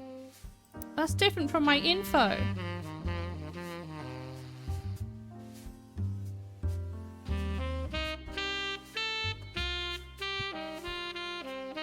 Confusing. Okay, hold up. Barb and Sherry are sisters? My daughter Sharon, on the other hand, was a beautiful person. Excellent marks in school and was intensely artistic and creative and even volunteered on an animal rescue. She continues to tell stories of the two girls until she shifts narrative. What was the difference between Sherry, the brat, and Sharon, the beauty? Is it nature, nurture, a better education, different opportunities? The answer is nothing. There was no difference because my sister and my daughter are the same girl. Excuse me? Barb reveals that her daughter was the result of an unexpected pregnancy when she was only 15. I met a boy at a county fair. Unlike us, he lived in a nice part of town. He went to a good school, to a teenage girl. It felt like a fairy tale. There were boxes all over his house. He was moving in 3 days. Those 3 days were heaven to me. The final night he surprised me. He told me he could actually see me again soon. He planned to return to visit his grandparents. I thought I was giving him a reason to keep his promise. I never saw him again. When I finally got desperate enough to ask around, a friend of a friend told me he hadn't even given me his real last name. Barb also talks about how she found out she was pregnant. I was convinced my life was over, but my parents, they took charge. I had to live at home and work a part-time job, but they removed the burden of motherhood, and I managed to scrape out of a degree in English. As far as my daughter was concerned, I was her much older sister. Oh, okay. Barb uses the story to come to a conclusion. When I was younger, I thought my sister was the brat, and I wasn't wrong. But she ran away from home to work at the animal shelter. She borrowed my clothes for presentations at school, and her creativity allowed her to open up Sherry's hair. It took me far too long to realize the beauty was always there too. In fact, the brat and the beauty exist in all of us. It was my inner brat that kept me blind to the truth. And I'd like to say it's the beauty in me that's finally able to see what I was missing. I implore you to call upon the beauties in yourselves, whatever that the brat tries to take hold. Okay, so this works out more. So she doesn't even know the dude's name. So this has got to be Barb. Barbara, which means this one has to be Sharon. She's a public speaker. And she ran a hair salon? Yeah, hair salon.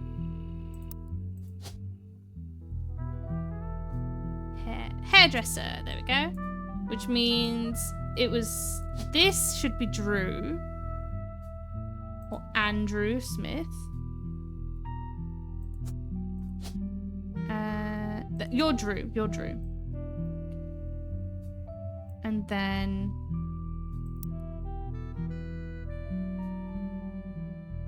Okay, we haven't listed any of her kids yet. Okay. We're on track, so that's fine. Let's have a look for this Sherry's hair, though.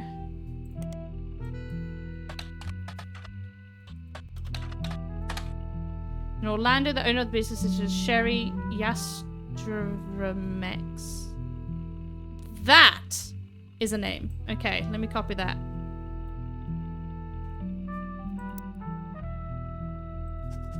Oh yeah, we can get rid of these. Sharon/Sherry Askermiski. It's a large van on the weekends. Can bring the style of Brittany, Christina, or even the Rachel to your door. The About Sherry section is very, very long and presented as one paragraph with multiple run-on sentences and no pictures. You get the sense if she were to do your hair, she'd be doing a lot of talking. It mentions that her husband, Pete, was her late husband's college roommate. Married to Pete. You get the sense that if she were to do your hair, she'd be doing a lot of talking. She never spent any significant time together until she became a widow and they built a charity together. They left the charity behind because it was grown beyond their ability to run. She also brags about her kids, Tony, Mark, and Cricket. Okay. Tony, Mark, Cricket. Her oldest, Tony, seems to get the short end of the stick. His two listed accomplishments are that he's the oldest and he's a straight A student. Mark, on the other hand, has multiple baseball accomplishments listed. Apparently his Little League team is nationally recognised. Cricket York is near the end and has an entire section dedicated to her. She's an actress on a local television show. So it goes in Bear folder. Cool. On a local television show called Library. And the reason Sherry relocated from Miami to Orlando, Sherry is a stylist for the show. The passage also mentioned that her agent recommended they change her last name to York since it was easier to pronounce. The rest of the section describes how she got the part, but it seems unimportant to your search. Ah, okay. So we could type in Library. Children's show. Boom, boom, boom. It's paid for education. This includes textbook manufacturers like Corifmic in New Hampshire. For some reason, like most other children, this works in your favour. So I found the Cricket York, joined the cast in 1997 at the age of 5, and is still listed as a current cast member. Boom, boom, boom. Okay, we got some stuffs and some things. Oh, that's cute. Okay, let's pop these in. So Cricket is the youngest. This is the new dude. This is Peter Yashkamek. Cricket Yashkameks. Oh. I'll have to double check that actually.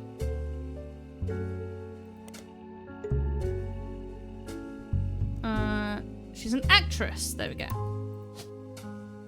An actor. Then we've got Mama.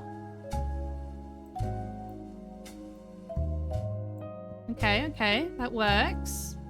So now we just need something for Tony. Oh, probably Anthony. And it'd be Smith. Anthony Smith. And Mark Smith. But we still don't have photos for them though.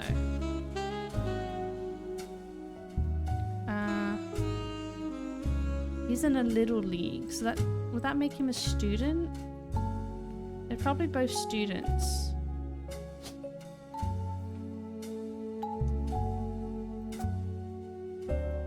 We don't know her age. It could possibly also be college. I'm not too sure.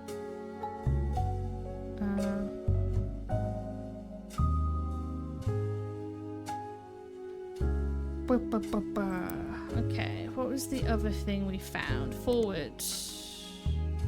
We could do these two. Copy, paste. Math textbook. Nobody to this is related. Okay, we could try this one.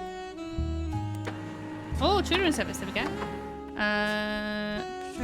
Cricket York. Cricket and Brothers ready to learn one of our talented tutors. Oh, and her brothers. Does that mean we have their faces? It sure do. Oh yeah, they're all sweet little beans. Okay. Can't pop you in. He was bigger. He was not as big. Bum, bum. That's 5. What have I messed up? He's a straight A student. Maybe he's college? No.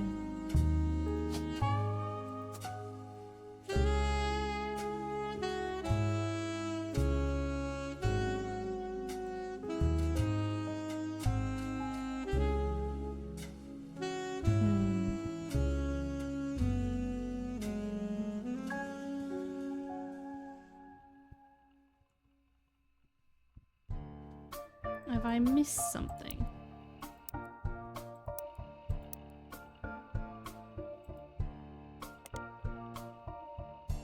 Sherry's hair. Oh! Bugger it, I spelled his name wrong. Mark. There we go. I just need to learn how to spell. Dun, dun, dun, dun. Boom! We got everyone.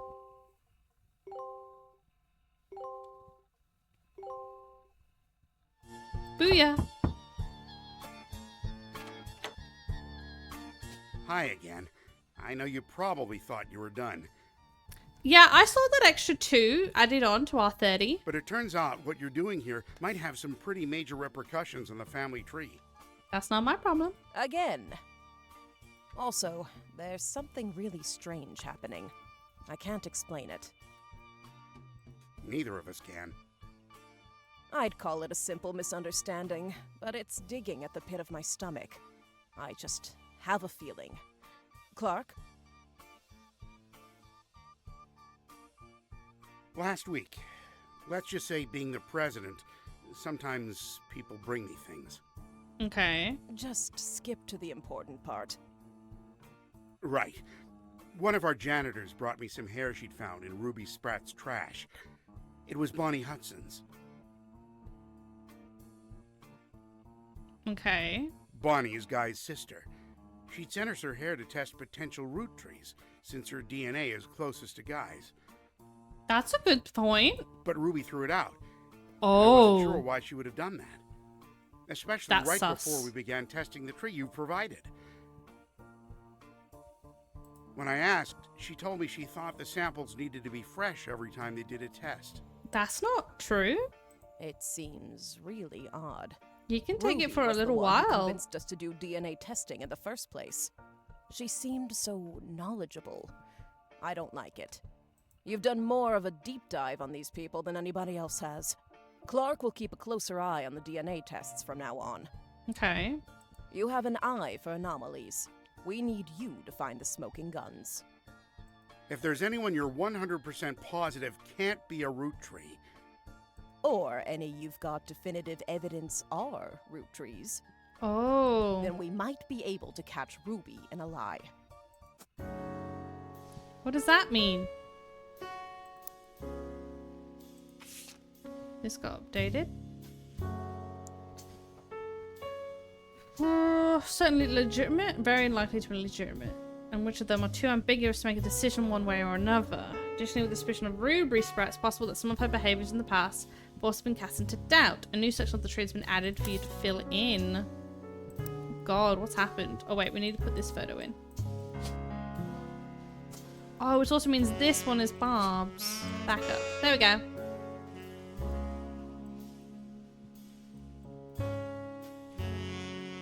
Still missing their photos. But everyone else has a photo now.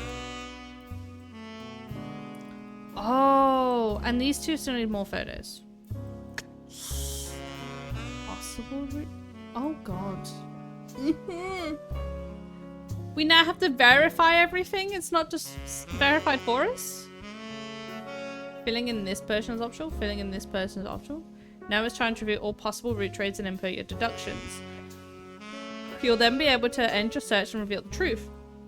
You have 13 possible root trees left to identify.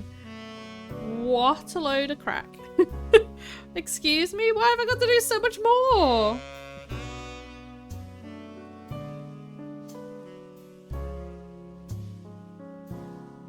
So Ruby Spratt is a bit of a brat. Let's do her.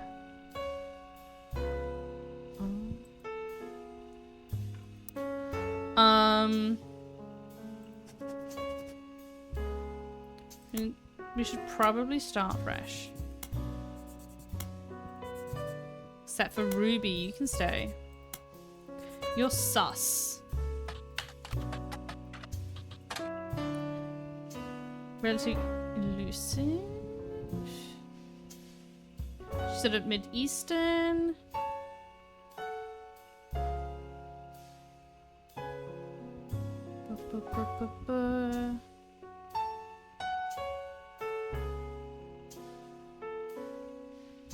What did she help do?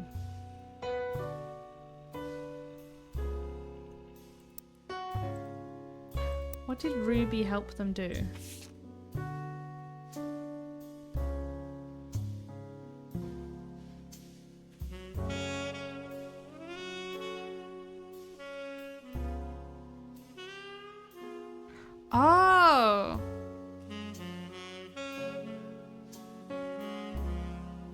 They had the DNA test done for Annie Mom. We could look into that again.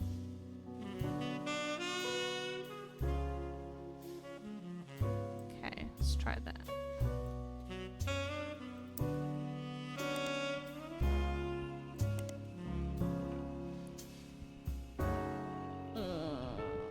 Articles like news time. This was a whole thing.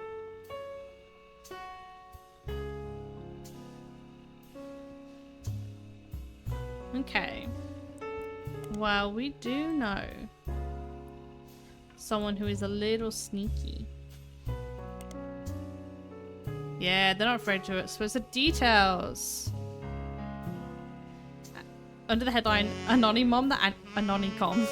Okay. Manager at the department store in North Carolina. Her daughter's name was Courtney May. Okay, let's add this in.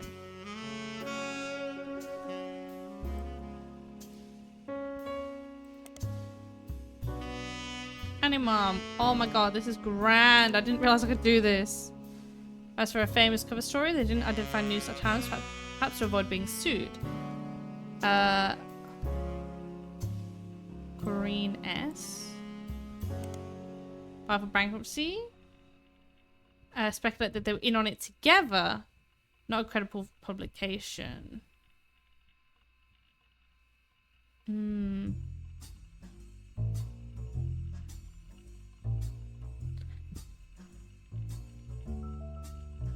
Okay, okay. Oh, this is the wrong one. I want to go back into files.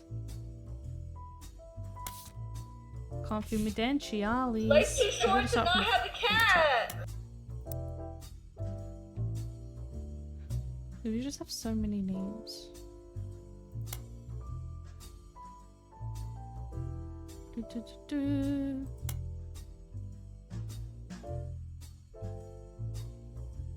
So many. So many.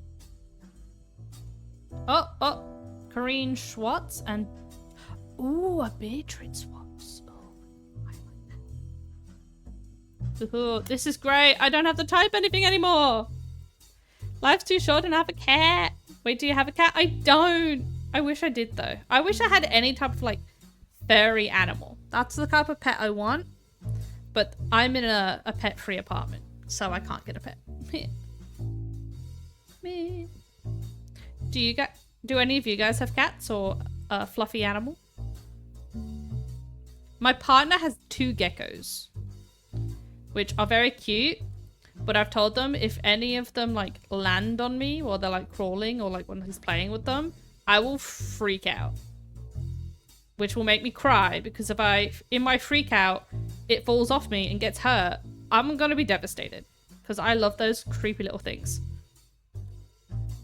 You have a cat that isn't technically yours? I mean, does anyone technically own a cat? Or are we just owned by said cats? Who's the real person in charge in that relationship? That's the big question.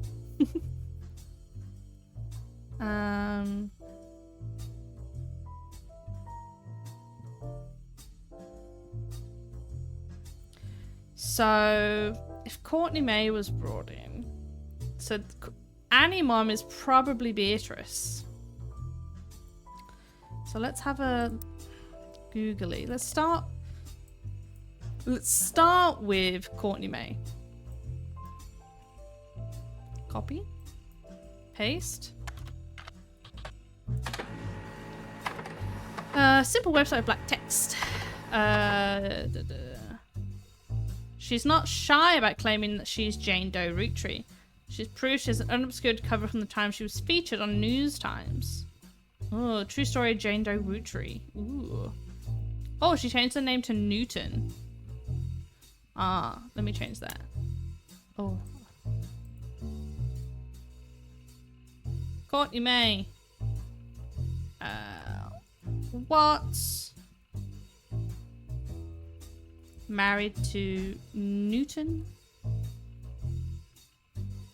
Bum bum bum Newton. Courtney May's mother is Beatrice. Yep, in very polite legal terms, it seems to to accuse her of exploiting their name in order to leave the Roottrees alone. Mother's magazine featured more detail. Do you know how difficult it is to convince anyone to tell our story? My mum doesn't want to show her face because everyone in the media we've approached assumed she was lying because her story was just like 5Ps, but my mum's story was first. Mum was advised by Ryan and Cork to tell Newt's Time that seeing 5Ps on the cover was what inspired her to go public. That's the only way Newt's Time should agree to it and help her get on TV, but it's not true. Our story was first. Courtney's defense continues, but much of it seems repetitive and useless. Towards the end of her page, she discusses the DNA test and defends her mother's character. My mum is amazing. She's the nicest woman in the world. She has diabetes and works at a department store, but still managed to help pay for my apartment in the big city so that I can stay with my high school sweetheart. I got a degree in nursing, so I learned about DNA in college, and I've been beginning to think it's all a lie. Mom is 100% confident that there's nobody else who could be the father. Either they did the test wrong, or the DNA is complete BS. She is not a liar. Ooh, okie dokie. Here we go. That would be her. Oh.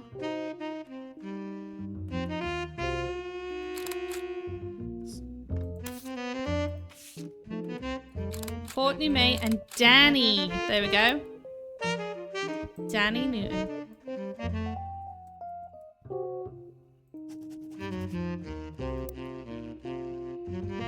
Okay, let's pop these in. So we got Mama, who is Beatrice Watts. She was a... Wait, what was she?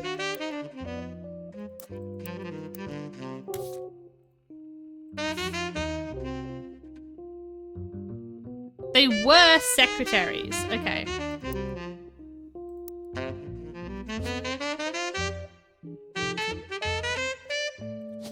Which means you and you. Courtney May. Watts. And you were Danny. It's probably Daniel Newton. Bum bum bum.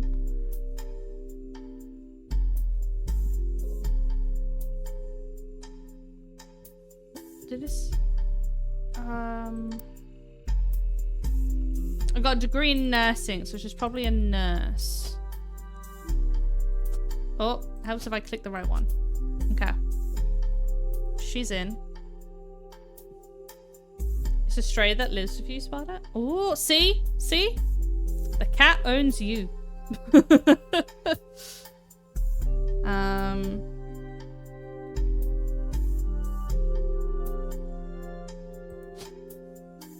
Oh, wait. This is the older photo. We'll put the newer photo in. Okay.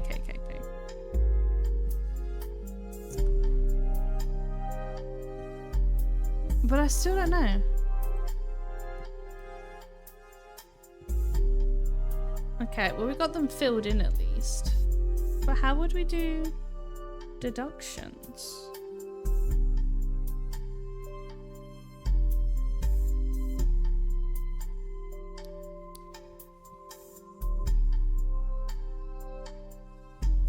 Do we just have to like search people again?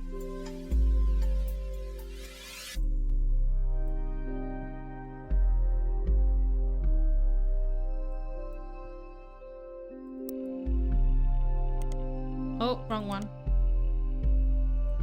We got Bess.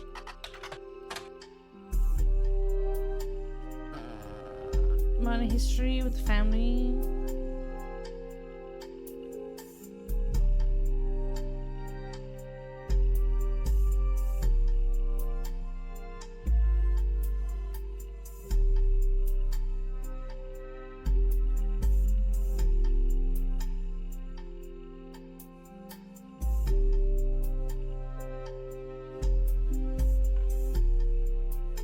Did I have that? Family man?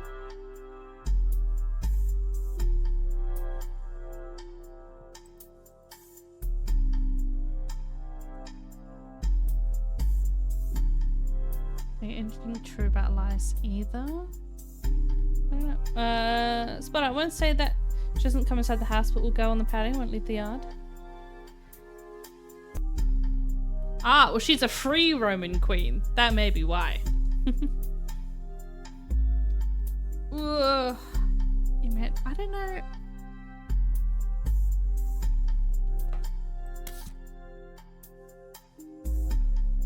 Reminders.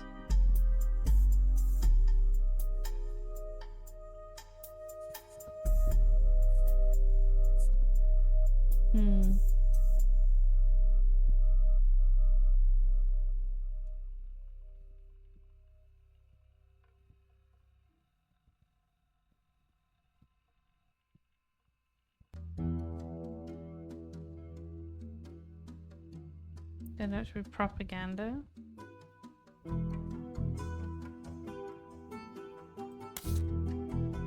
So maybe not related?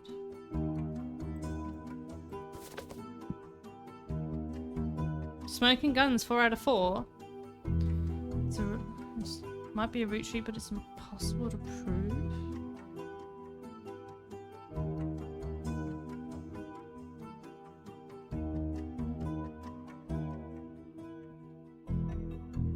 I don't get it.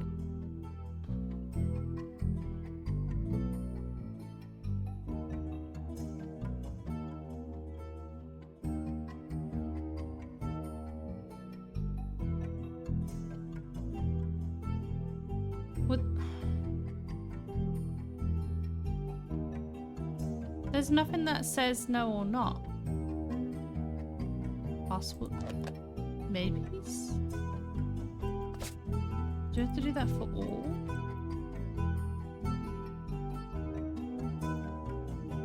Wait, why are these two thrown in? Wait, what? The hell?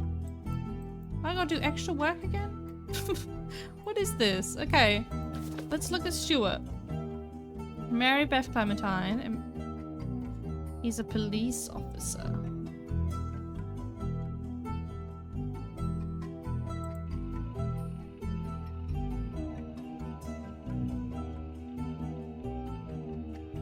Stuart and Mark. She was asked to talk about going for the system to adopt Stuart. Later on, going to a single line. So Stuart was probably definitely adopted because there's more detail on that one. Be right back, don't go anywhere. I'll do my best. I'm gonna be here a while, my dude. My brain isn't functioning. Okay, so Stuart is not. I'm gonna say no. Mark, however, might be. There's 2 clues I haven't found yet. I didn't realize that was an option.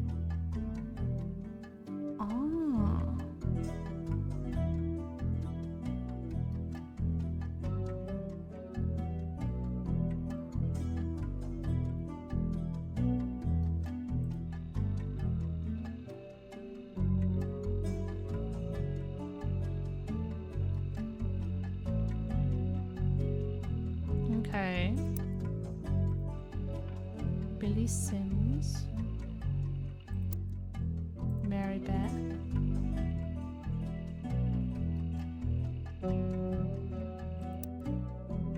Basket, baby.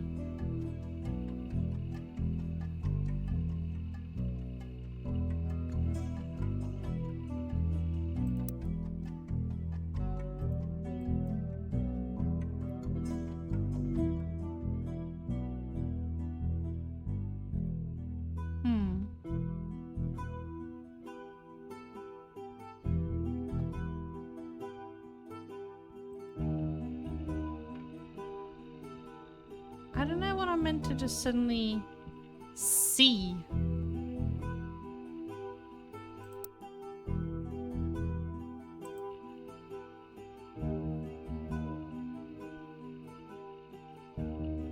There's definitely something I'm missing. Okay, let me go back to when I was first looking him up.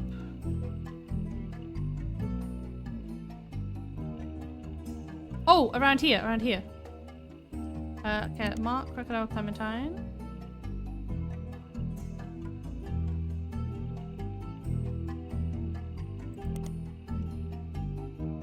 Billy Sims.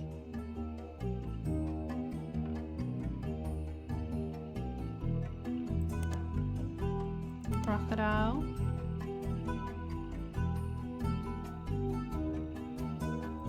I don't know what I'm meant to...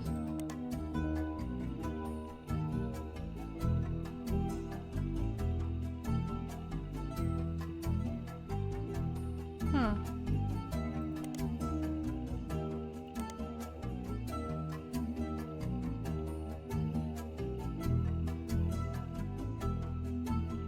Yeah, a bond paid for. We could look at that.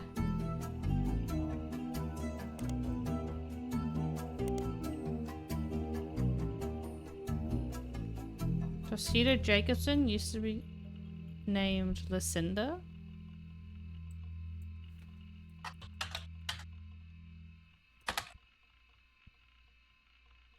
Nothing.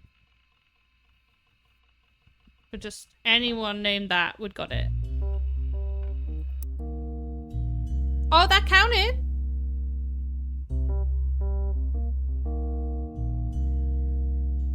I don't get how.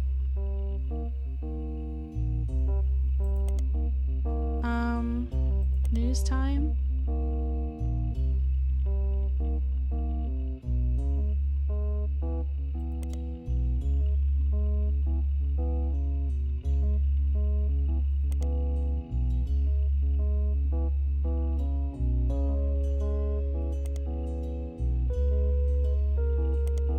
Yeah, then this was going into his daughter.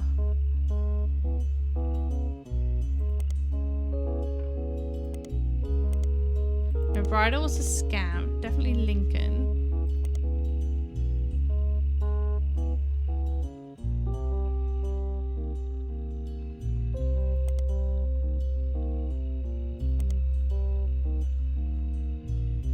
Maybe we should go from Mama down.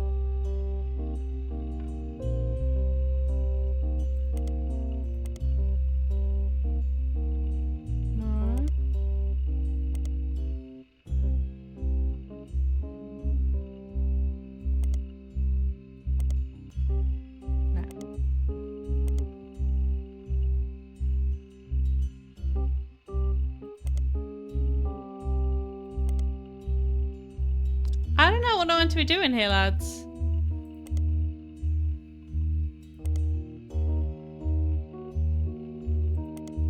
Like, I'm pretty sure I did all these.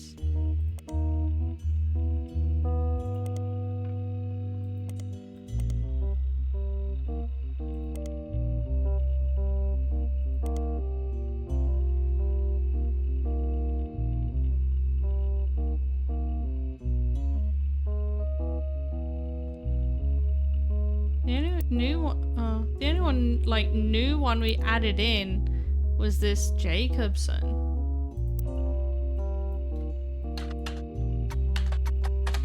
Do you have any more Jacobsons?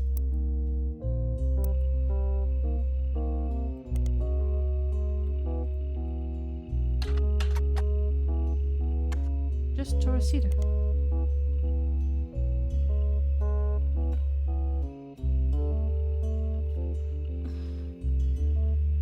Do we have Lucinda anywhere else?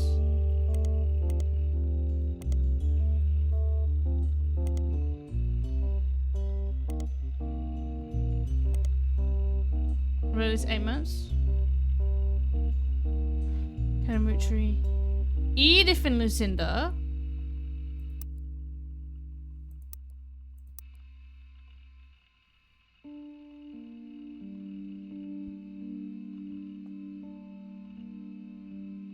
I don't know how that helps me. What? I don't know what I'm meant to be doing here.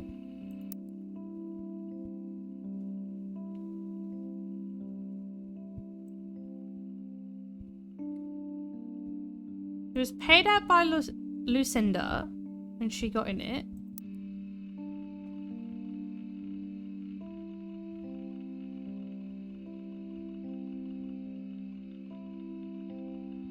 But she stole the money.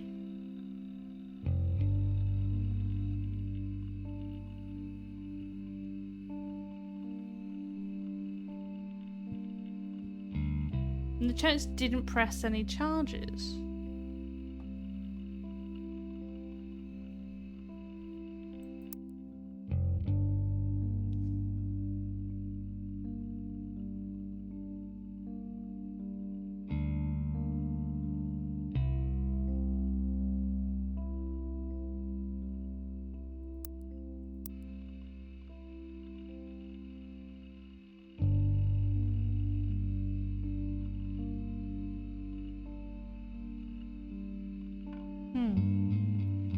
Like, I mean, if they're stealing it to pay for his bail, but they kind of like brushed it under the rug, that could be because he's legit.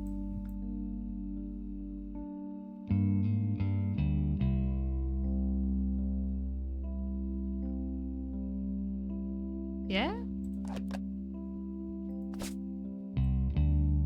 Okay. 3 down, I guess. Oh, we got 2 more we didn't find.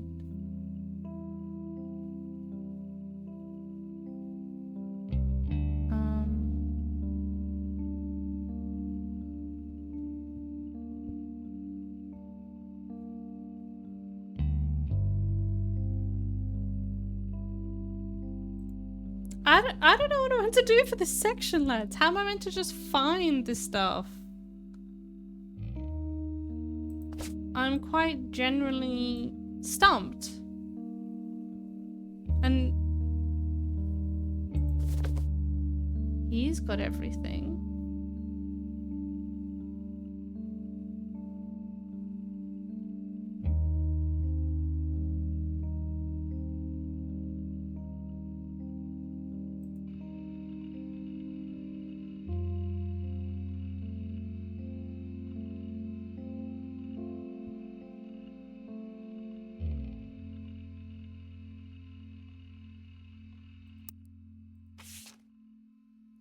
Company records.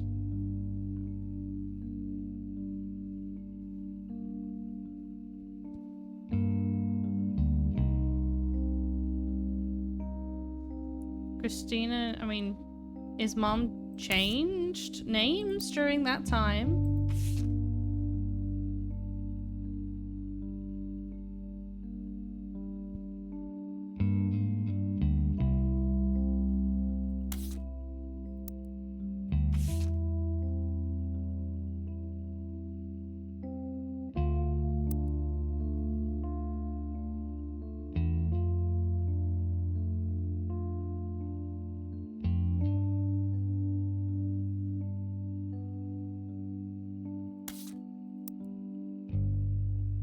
I don't know. Who's next? Robert. Great, there was no...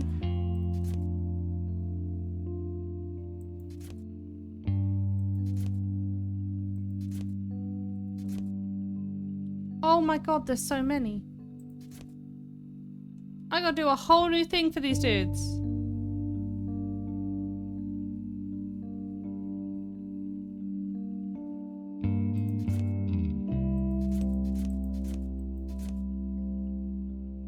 Oh my god.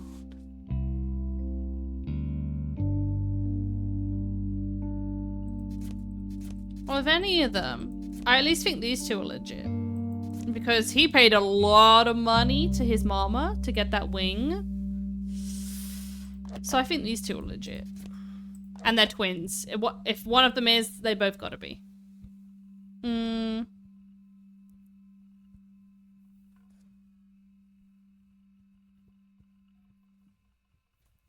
The only one who has all the info. These two.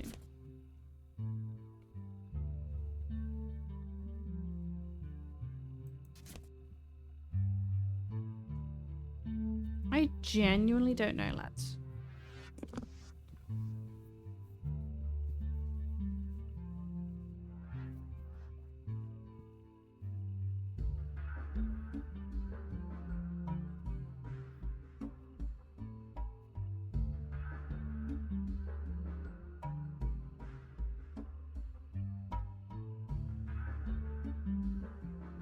Alright, I'm gonna do... I have no idea. So from this point, I have a maybe, I have a no, and a yes. And I have 2 more yeses. But as for these kids, not a clue. As for these two, hell of a not a clue. Didn't realize they were up for debate. So that's fun.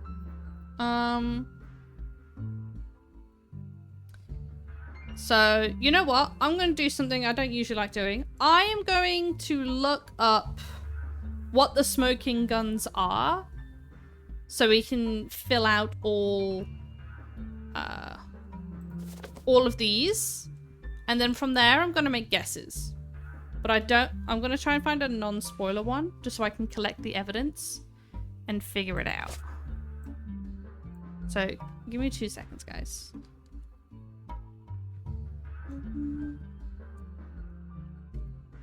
Okay, the Roottrees are dead. RoottreeMania. Smoking guns. There we go. Okay.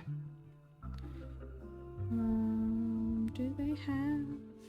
Oh, okay. They don't list confirmations on at all, which is good.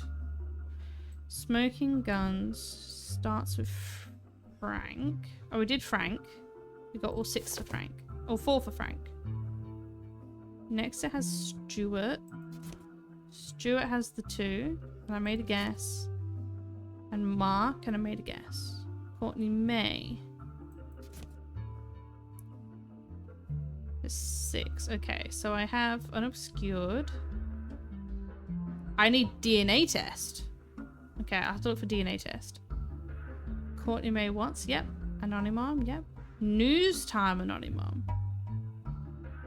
Okay, so I need to find the DNA test and a news time with Animom. Okay.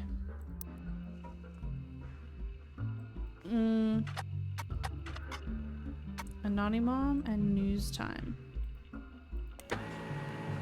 Anonymous woman appeared on the cover of News Time holding a picture of her daughter Jade Doe. Initial cover. Like this. Here we go again. Determined through a DNA test that Anonymom's daughter was not a Roottree. This article, which did not refer to her daughter as Jane Doe, did not coin the phrase Anonymom, came before all that. Okay. Anonymous woman appeared on the cover of News Time shortly after 5 Pez was confirmed to be a member of the Roottree family. In an homage to the previous cover, she holds a photo of her daughter. Unlike 5P, she wished to remain anonymous, and both pictures were obscured. The anonymous woman claimed to have had an affair with Guy Hudson while she was working as his secretary. She and another woman were hired at the same time. During a transition period, while many of the secretaries that had worked under Zach Morden were already gone, she says that she and the other woman were both underqualified, as neither had typewriter experience. According to the other staff members interviewed, Guy had his own requirements for hiring women. Guy Hudson liked to throw lavish parties, and the longer he was president, the more excuses he found. The anonymous woman posits that these parties mostly seemed to be an excuse to have after parties at Guy's home, featuring much more alcohol and other substances. She claimed she slept with him at one of these after parties. She confronted Guy when she found out she was pregnant. Guy didn't seem fazed, and they came to an arrangement. He paid her a significant amount of hush money on a recurring basis under the table. She used it to move away and start a new life with her daughter. When Guy died, the money stopped coming, and she just assumed things had run their course. She went back to work at a department store and hoped that nobody would ever look too closely at how she paid for her house. She told everyone that her daughter's father walked out one day and never came back. She claimed that after seeing the fantastic article in News Time, she realized that she wasn't the only one this happened to. While she never worked at the Roottree company at the same time as 5P's mother, Joanna, the story seemed eerily similar, and she knew Felix was telling the truth right away. The article presented no tangible evidence of the anonymous woman's time at Roottree, and all of the payments were allegedly made in cash. However, using details that she provided to News Times, the reporters were able to reach out to the other woman hired at the same time, who was also remained anonymous. They successfully fact-checked the timeline of both women and confirmed the existence of the infamous after-parties. 5P's case was strengthened, and this news stories was subsequently published. So she was hired the same time as someone. I still got something else. Hold on, who is this again? Beatrice Watts. She was hired. Beatrice Watts. Beatrice.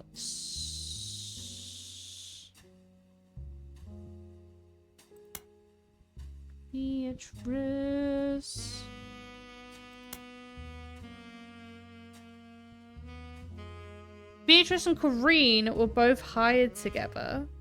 Oh, scratching my eye. Okay.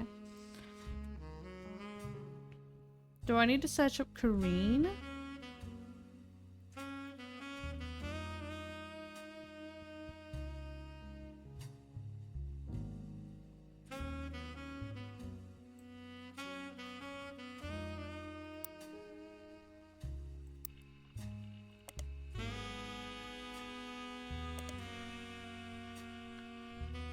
Some of the people attempting to track down Amon were harassing her. She really had to take a leave of absence because people showed up to the car dealership where she works.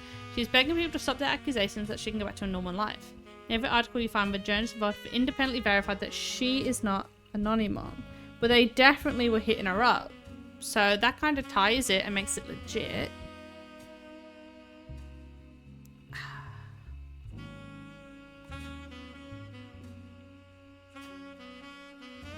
How would I get the DNA test?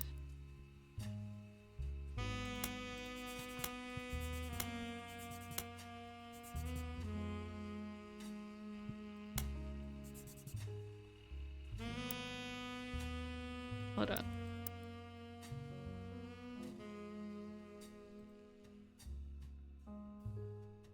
Maybe I have something that says what the test came from.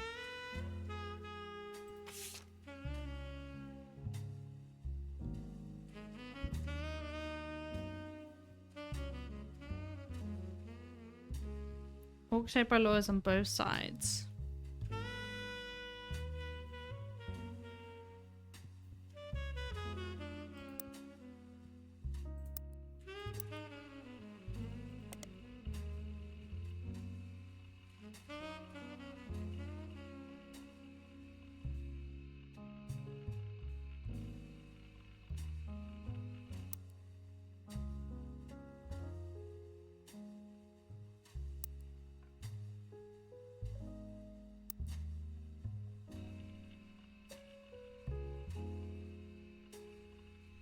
Having a read.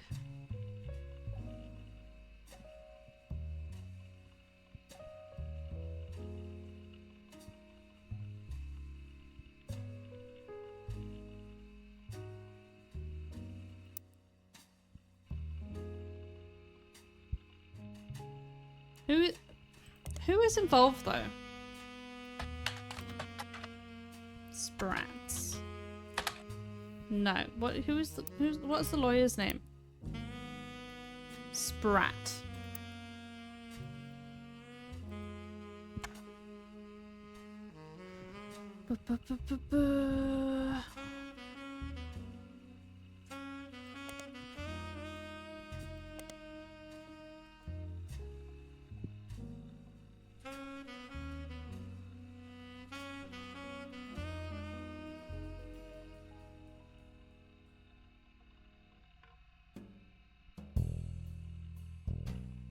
Oh, something did pop up here. Okay. Ruby League Enterprises.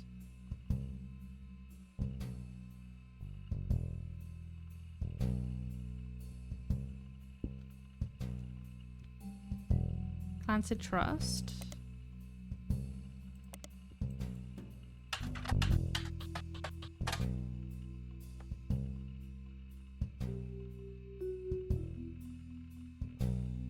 Why don't you just do DNA test? No. DNA test.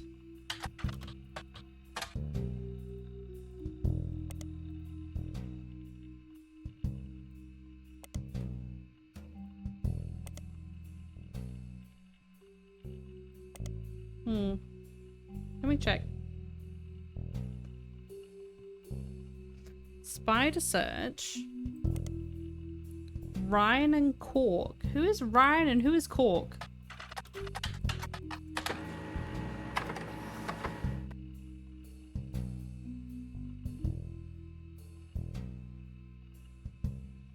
Ryan and Cork is an unremarkable law firm based in senior partners Winston, Ryan, and Gregory Cork.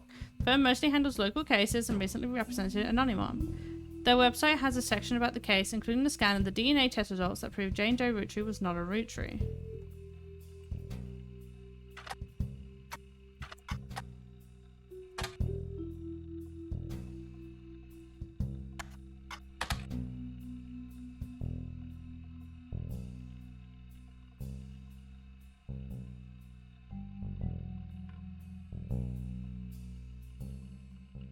don't see anything about this law firm. How am I meant to get this info? Test says there's virtually no chance that Anonymous daughter Courtney May was a Rootree. It lists that DNA from a Jane Doe was tested against the DNA of Bonnie Kellogg Nee Hudson, Guy's twin sister. Ryan and Cork, who are representing Anonymous, have confirmed that the sample they sent to Roottrees was definitely Courtney May's hair. The test is from a company called DNA Techo, and a doctor has circled the results and signed the paper.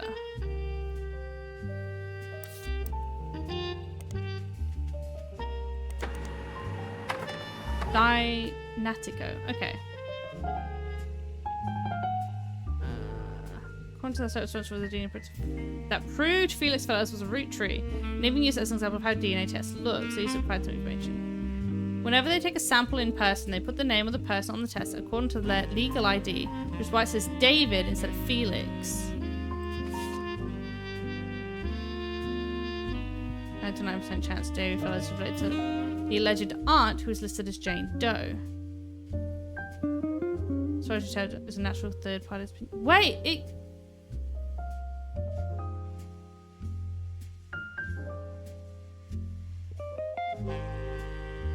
it would say that they used Guy's wife, but they didn't for him, so his must not be legit. Oh yeah, because he's got it tie-in. So he's probably not, but we still got to figure out these. What does hers look like again?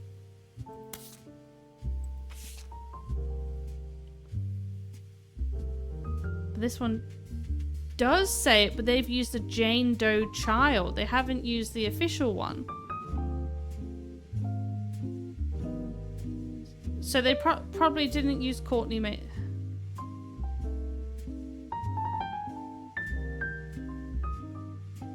Confirm the sample they sent to the Roottrees was definitely Courtney May's hair.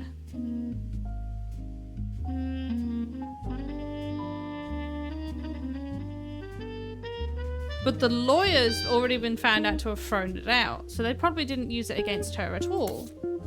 So she could be legit. Okay.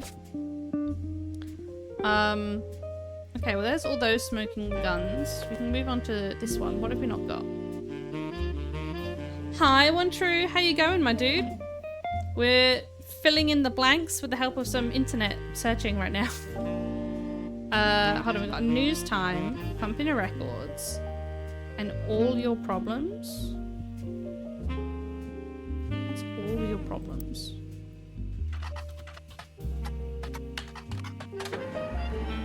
It's a song.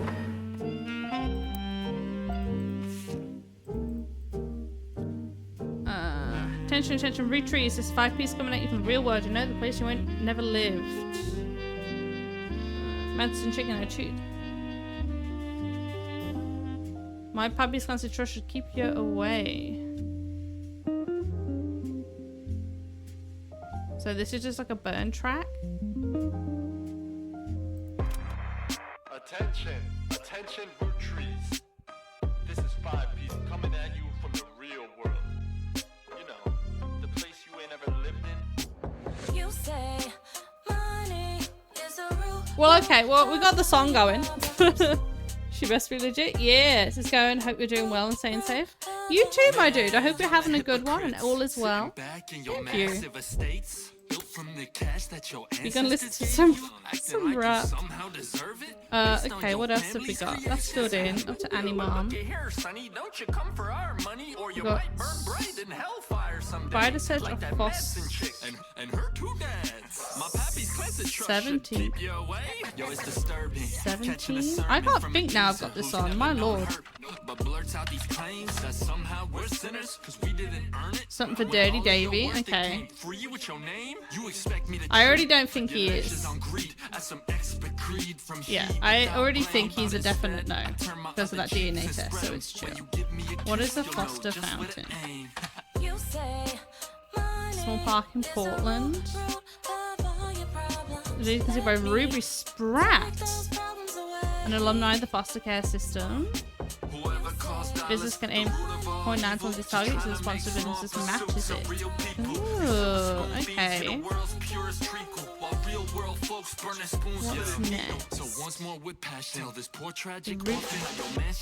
Roottree Rift, we got that one. Yes, I can jump. What's that? That's actually extortion with your candy ass name. Synonymous with sweets. Oh, you wanna call me classless? I'm gangster from Portland. But I play that game. I came up on the streets. Okay. There's another one popped in. Monopoly is toppling. And we can go. Cause the same God that got to steal my mom from me is what he wants, Business. right? Oh, we can do a business And watch if you're one. suddenly not eager to unhand that fortune, that's unfortunate. I guess I'm gonna have to take my portion, and I'll do it all legally. Class action, courtroom, decorum. I way past your fancy ass dormant. What really happened to Roottrees? Thomas says the family actually held a preliminary vote after Carl decided they were him. Oh, this is an old one. I'm not the safest choice. So we got that one in. After that, we have Portland paragraph. The fan of You say money is a root of all your problems. Let me take those problems away. which one? Whoever calls dollars the root of all evil, just trying to make small pursuits of real people. You silver spoon thieves, you're the world's purest treacle. An article and Ben had the mayor what made a speech and support by multiple local entrepreneurs. Performers and speakers. These are proposed DJ was just one of the museums. Okay. And then the Portland says to also do one for Ruby. Oh, because she went to the university. That's right. Look at team making change for foster care system. Grew up in the foster care. Was apparently valedictorian of the school and was a Girl Scout. A few small pedestals held her up on high. And then it also says to go under the Herald for the uni. Top of her class, legal. Said Ruby unsatisfied with simply earning her place. It felt like the ideal occasion for a celebrity, but judged by science remained unconverted. Well, that's all of it. But from the DNA test, I'm going to say no. But I don't see how any of this stuff to do with Ruby is in any way related.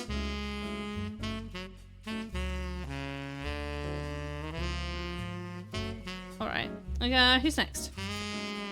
The Garland Boys. Garland Boys, okay. So we have all of you and all of you. So we don't have to find anything for them.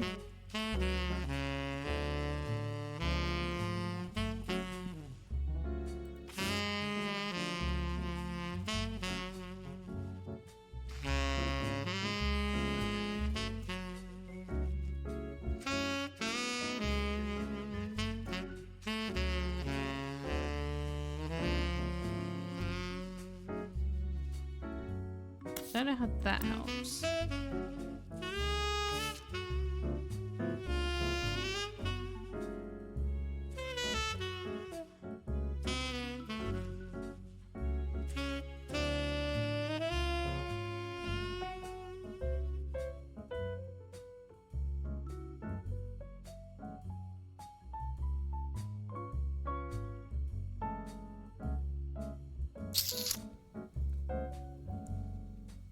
This is a very interesting one. We're talking about buns and ovens.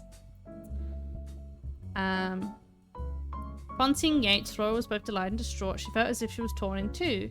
She had not been made aware of the gift and had already prepared buns for the palace's ovens. She wished to greet Yates warmly, but was struck by fears that he'd be unable to bake with her. Ooh. No indication to prepare for a return. She thought impossible. Didn't solve a predicament. They missed their final chance to bake together. In the end, instead of wallowing, they worked together to shape the future. So, who's the oldest one?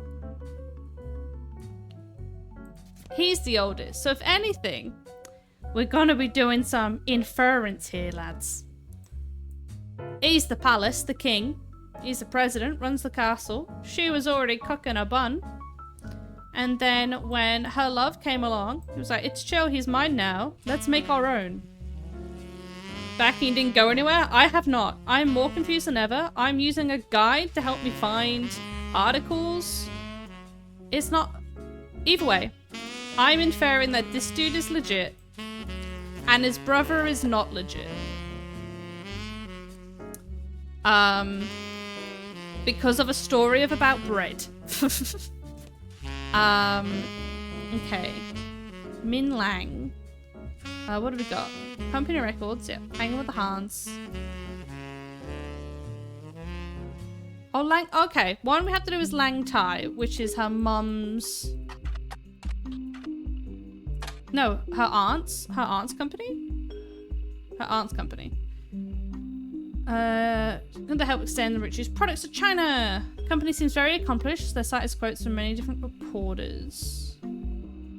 Oh no, we did this one before. Where do I have to look this one up? In Business Watch. Okay, I don't see how that helps me. Business Watch. Lang Tai was mentioned in Business Watch fairly often. When talked for the oldest, however, one of the earliest mentions stands out as very unusual because it doesn't involve Lang Tai's business. The article details a new, at the time, medical industry. In vitro fertilization were brand new, barely a year old. After the first successful IVF birth, it seemed the industry began to grow and featured an article about different companies. This included a few high-profile customers willing to pay a premium.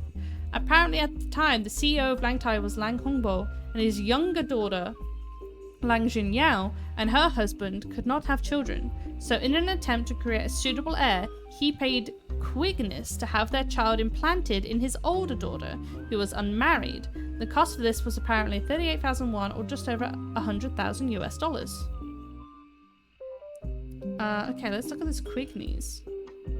What's this? Paste. Was mentioned once in an article already read about the head of Lang Tai, but then in later there's a long article that spreads a huge controversy. It seems that a whistleblower came forward to the US government about Quigness, which was said to have been founded in China by a partnership involving American and Chinese medical specialists. The article mentions the whistleblower's claim Quigness will sometimes claim they have performed IVF when they did not.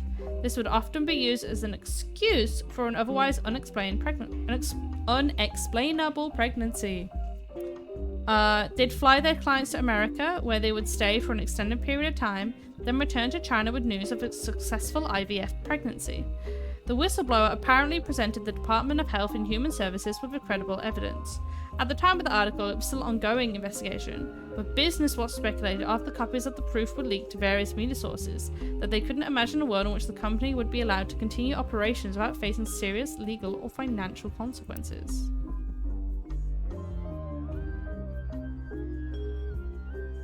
Okay, but I don't see how that comes into effect, because Mark was the one that was IVF'd, not Min. So Min could still be legit. Hang with the Hans. Yeah, she could still be legit. Yeah, she could still be legit. That's chill. Mark was the IVF, not her. Okay, we're gonna now have a look at Flavio. Okay, so he had company records, transmissible. And we gotta go in Business Watch for his mom. Okay. Alvarez.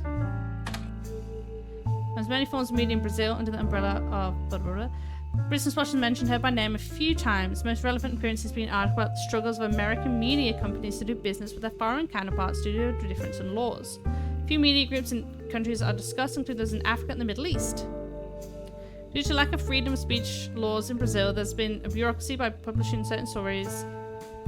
Nia is extremely private about her identity and supposedly once used her connections to have a reporter fired for a rival network and blacklisted. The journalist claimed that this was to shut down the story he was doing about her personal life, including that her marriage was not of her own choice. His research claims she was essentially had her husband forced upon her as a child bride at the age of 15. It also claims that the past appearances with her husband had been for show. They do not live together, and she resents her own parents for the arrangement. The final claim was that they made her money under the table through nefarious and possibly illegal means during Brazil's dictatorship. As his research uncovered that she could not possibly have earned enough to start a media company otherwise, after making this statement, the reporter went into hiding in fear of his safety. Well, that is sus. That is hella sus. Okay.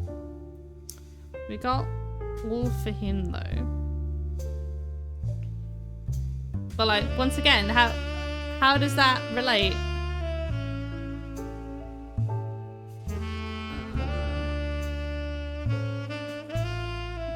She's unmarried. Well, if she, considering the thing, it's fine. She was definitely in cahoots for the Roottrees Brazil, so he could also still be legit. I'd say that's a red herring. He could also be legit. Oh wait. Who's next? Yeah, we had legit. We just got the boys. How did the boys come into it? I don't even know.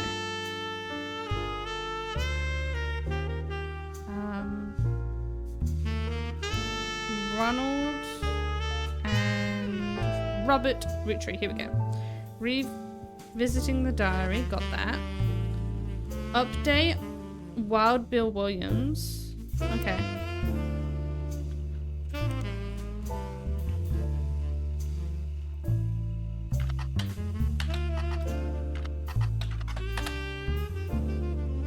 Gwen did not make an appearance at the funeral, but he's in good health. The years I spent with Gwen was the one stop along the long, complicated journey that has been her life. The last time we spoke was when I signed the divorce papers. She asked me to never contact her or the kids again. I've always respected those wishes. They never reached out to me either, even as adults, so I have to assume there was some idea of why she hated me so much and the sacrifices she made on my behalf. I wish them well and I'm sorry for their loss, but we've all been strangers for 40 years, so I can confidently say they wouldn't have wanted me to be there. In fact, I'm confident my presence would have ruined it. Okay. Interesting. Got a mom, we got a Robbie. RR Productions.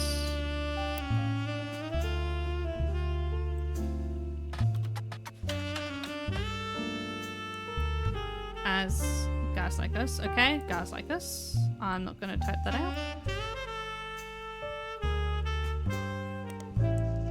Movie news. Rumored cast is Cameron Diaz, and the role originated by Gwen, Linda Fontaine, and Chris O'Donnell. According to leaked news, the remake's been put on indefinite hiatus due to its director, who is speculated to be Ron Roottrees, dropping out in the wake of a serious medical issue, though that's only a rumor. Alright.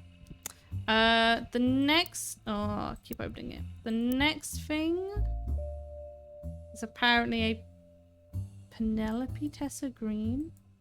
Who is that? Oh, it says Mrs. Okay.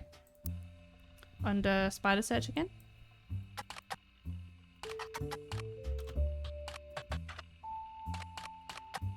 With an E. A month ago, she did the Laugh Lounge. Ways to help find it. Up until recently, I didn't know anything about Huntington's, and the last few months have gone about knowing nothing about it to learn more than any person should ever have to. To a less than decade, it was impossible to if someone suspected of Huntington's had the disease. Due to advances in medicine, tests have been developed. Hopefully this increased awareness is the first step into finding a cure. Please join me for a night of comedy. Oh! Wait, who is it? Who am I searching right now? Ronald? And he dropped out possibly because of medical. Oh, maybe he's got Huntington's. Oh, the poor bugger.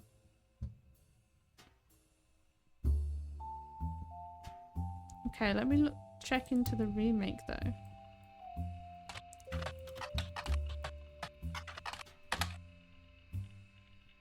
Oh yeah, that's what we've just done. Yeah, this is the original. Okay, yeah, they're in there. Bomb. Okay, it's just 4 left. Okay, cool. We do have to look up the new disease. Where is it?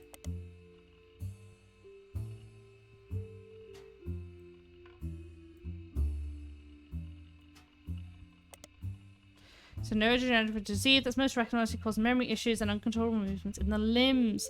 After symptom onset, somewhere between 30 and 50, those affected typically live another 15 to 18 years as the symptoms worsen. There is no cure. Passed genetically from parent to child, the gene that causes Huntington's works in such a way that if the parent has the disease, there's a 50-50 chance that the child will get it. Huntington's cannot be passed on recessively, meaning it cannot skip a generation. In other words, if someone has a mother or father with Huntington's, but they themselves did not receive it from the parent, their children and grandchildren and so on will also never have it. Oh.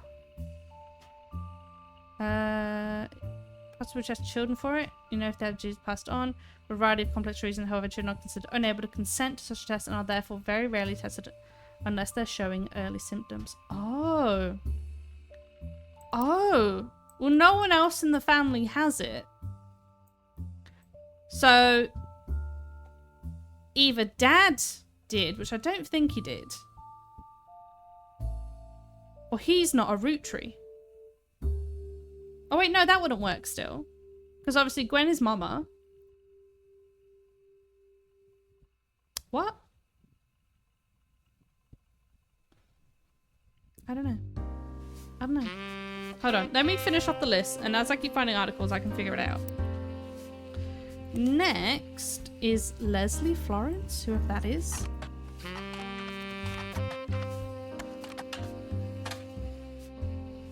What's the other actress beside Gwen and Guys Like Us? Okay. She retired from Hollywood almost immediately after her co-starring role. Not much was known until recently, when Guy Like Us was re-released. As part of the myriad of articles, it came out that she died of... Oh, she died of Huntington's. She was the co-star. Maybe he's not Gwen's at all. Ooh. Okay. Next, I've got to go into the Starlet and do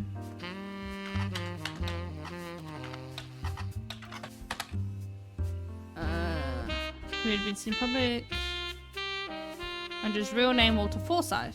Second is an interview where he doesn't mention her by name. He's talking about Gwen. Taken. An American reader on vacation in Paris claims to have overheard Wild Bill and Gwen arguing in public while she was holding a baby and visibly pregnant. Not long after, Gwen announced she was divorcing Wild Bill and that she was also pregnant again, giving these rumors more credibility. Okay, that doesn't help me. Okay. And then the last one is Gwen Roottree under Starlet.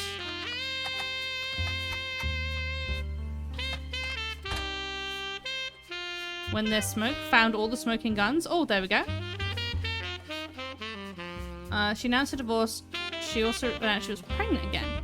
Other mental health rumors, Wild Bill's multiple affairs, was after broken. However, the name was undeniable.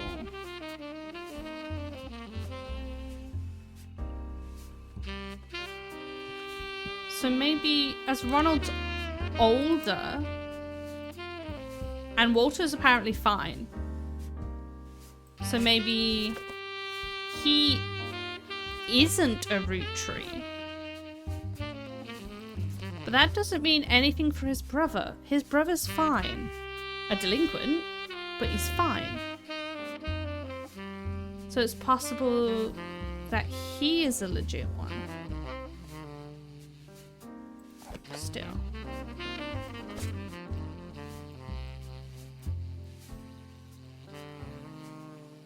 Yeah. Okay, cool. We got all of that filled out. Okay.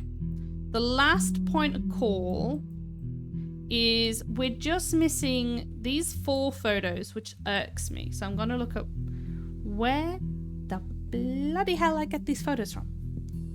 Because stuff having this thing not fully done. Okay, let's start with RoottreeMania walkthrough, the very beginning.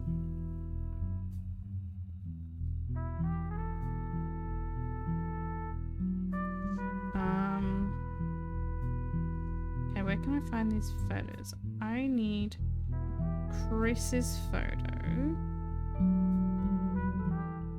Chris and Clark's photos.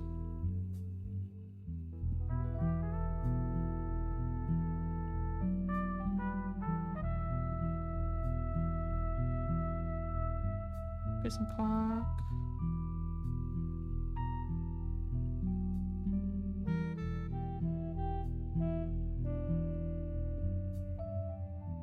Where? Okay, they're showing me the photos that we've already gotten in the game.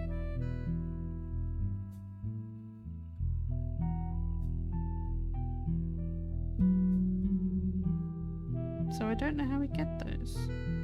Do they come...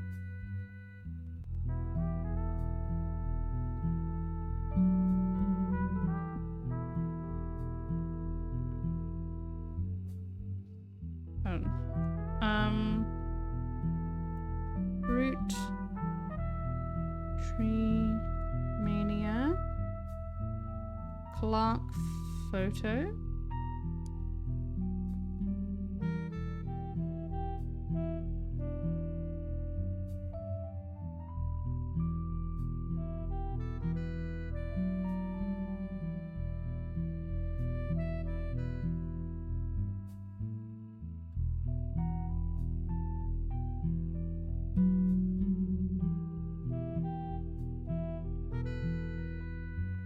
It isn't. Oh, I can't find out how to get it. I could always come back into it if need be. So it's chill. And then we've also got these two.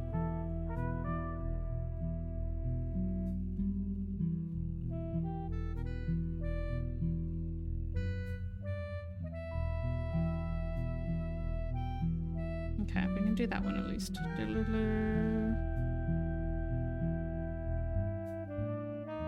Her name is Susan Ford.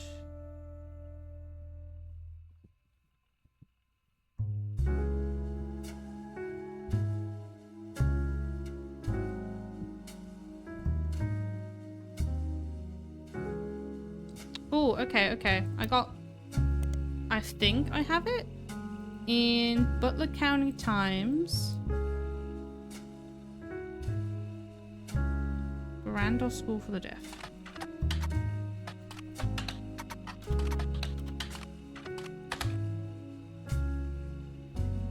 Oh no, okay, that was for the two sisters. I've already got that.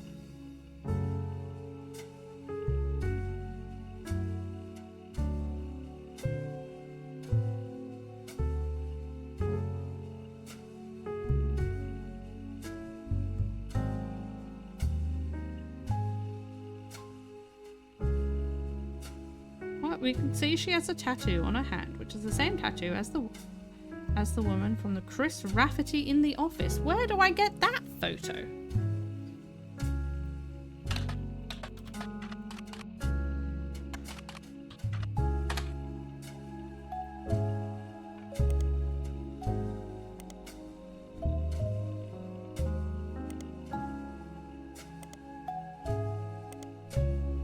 Searching everything known to man.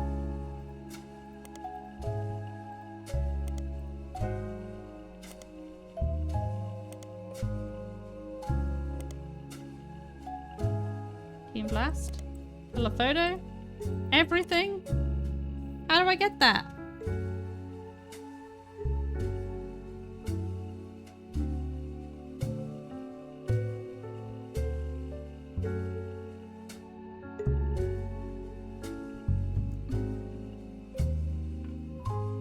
Is it from like a past one?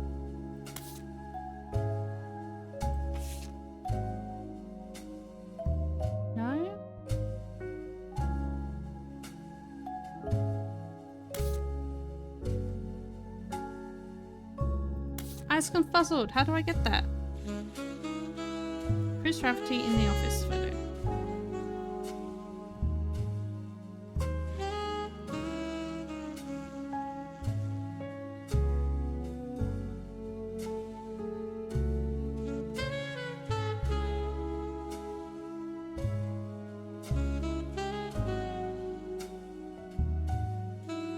Okay, RoottreeMania detailed walkthrough. How do I find?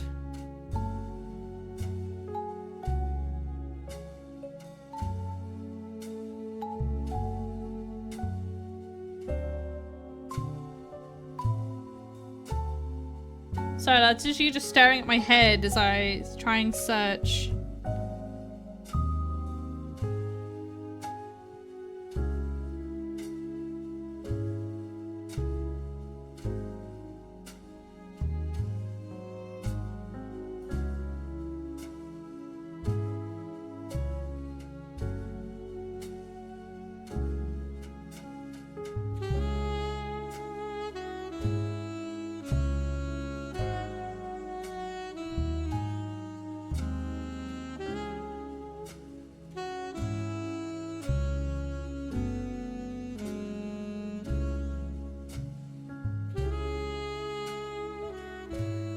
I gotta search.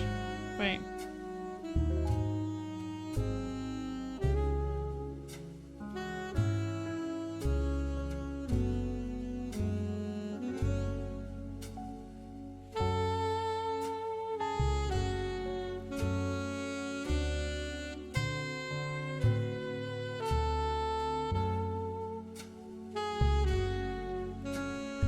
Look him up in the same place that we had him originally, which is on his stupid email. Chris Raff 75 at prodigy.us. Are you the son of Clark Rafferty? Yes, but I didn't grow up with him. Did you ever meet the Roottrees? Well, obviously. Oh, spelled fiance right? I'm not good at spelling or typing. Oh. Okay, here we go. Got a Chris's photo of him, his father, and Guy Hudson. While they distracted, he's not getting the swallow shot they kept for the visitors. Don't know who the woman in the photo is. There we go. We have photos. I'm guessing that's when he had all his hair. That is obviously him. Guy in the background, and the only person left, I'm guessing, is her. Okay, we have everything.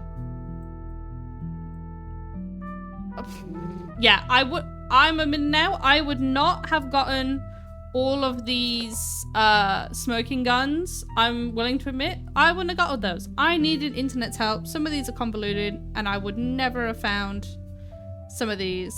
I've taken my guesses as to who is legit and who isn't legit.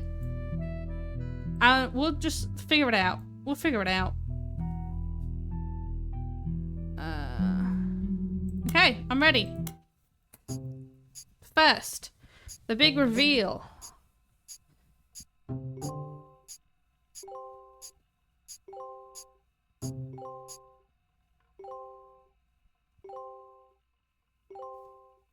Okay, we've just got to sit through all of these. Family tree complete. Great. Booyah. Okay. Story time. Beatrice and Courtney May. Clark, can you swing another test against Bonnie's DNA? This time I'll be sure to have them verify both samples in person. Okay. Oh, 1 week later? Using the family tree you filled out, as well as DNA tests, we were able to uncover the truth behind all the inconsistencies. Oh, okay. Clark's handling the business, but I've come to thank you and fill you in on everything we've learned. Buckle up, because it's been one heck of a week. So you've been cheating this whole time? No, just for the smoking gun section. I swear to God. But I had no clue. Like, some of the names I had to search up, I'd never seen in any prior article. I have no idea where they came from. But I did read the articles and then make guesses off that. I didn't...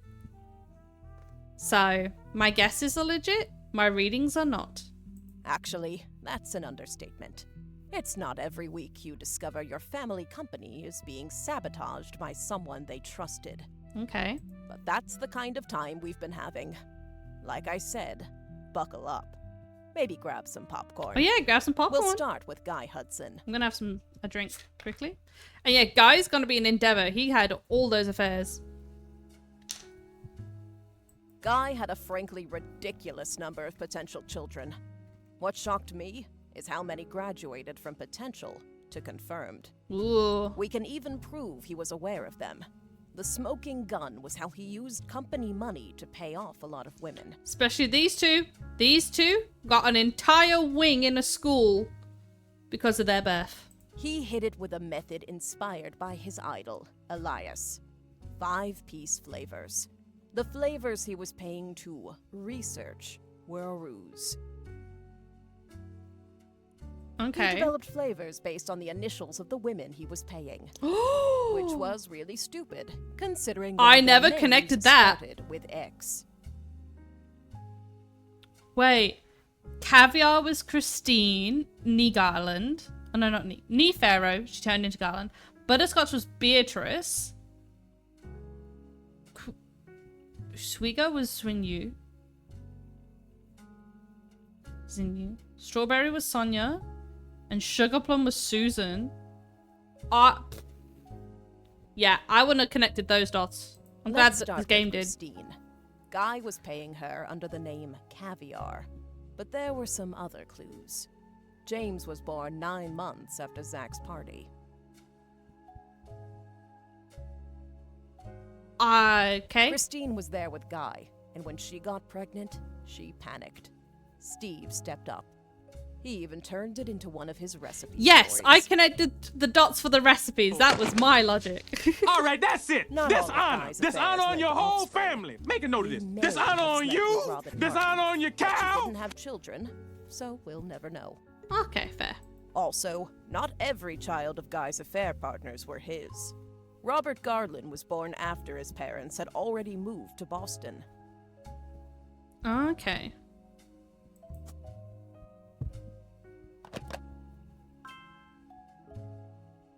Okay, I guessed that right. Skipping Beatrice for now. Up next is Lang Xin-yu. When Guy showed up in China, she was into America. And Americans. Dare I say redheads, even?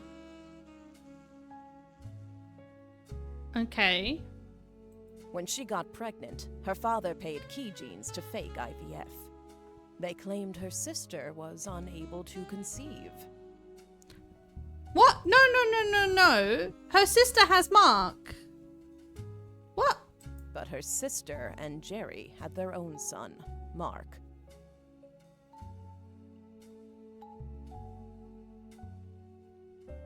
So Mark was born before the IVF happened?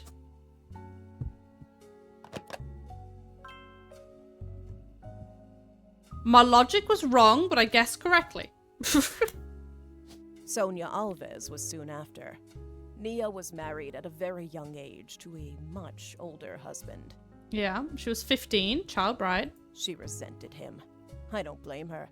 They allegedly spent no time together in private. Okay. Guy was in Brazil during Christmas 1979.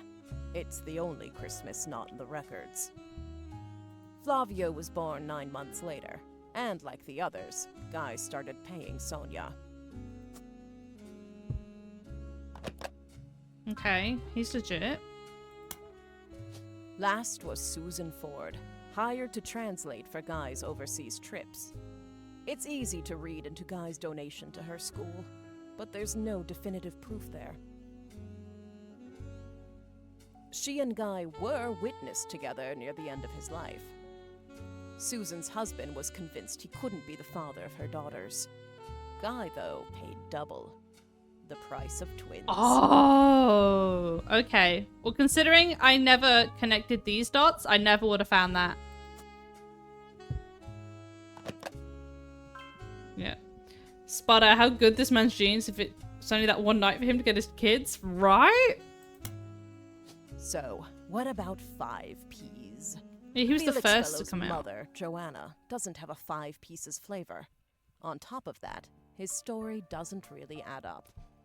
Ah, okay. I did guess he was fake because of that DNA test. His mother already left the company by the time Guy became president, and his lyrics indicate he was born sometime around 1975. Alone, that wouldn't necessarily prove it, but there are some suspicious connections between Felix and the company's current lawyer, Ruby Spratt. They both grew up in Portland, in foster care, and according to the local paper, they definitely knew one another. Okay. Ruby was the one who approached the Roottrees to begin with. It was all a setup. Oh, Ruby okay. and Felix saw my book's challenge to the Clancet Trust as an opportunity. His mother really had worked for Roottree, and Ruby was a respected lawyer. Was. She ain't now. She exploited my family's greed, worked her way into control of the trust, and ensured Felix got a piece. But they made some mistakes along the way. If you look at the 2 DNA tests that Ruby handled, they were both supposedly tested against Bonnie Hudson. But they didn't have Bonnie's name on that one, and then on the one it came for Courtney, Courtney's name wasn't on it. But the 2 signatures that should both represent Bonnie don't match. After Clark and I confronted her, I didn't even look at the Ruby alleles. lawyered up. Ironic, I know. I didn't think the game would actually go in that in-depth. We suspect Ruby had Donatico test Felix against his own mother's DNA. He had a hairbrush of hers. They sent the female sample in remotely. On the second test, Bonnie's sample was tested locally, but Courtney May's was not. Ruby's been throwing away samples.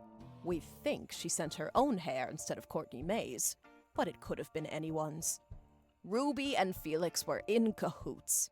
As for why, they were both advocates of wealth redistribution. Fair enough. A noble effort. But once they controlled the family fortune, they became just as greedy as the worst members of my family. The money corrupted them. It always does. They were so eager to personally wield the wealth for their own cause that they sabotaged any other claims.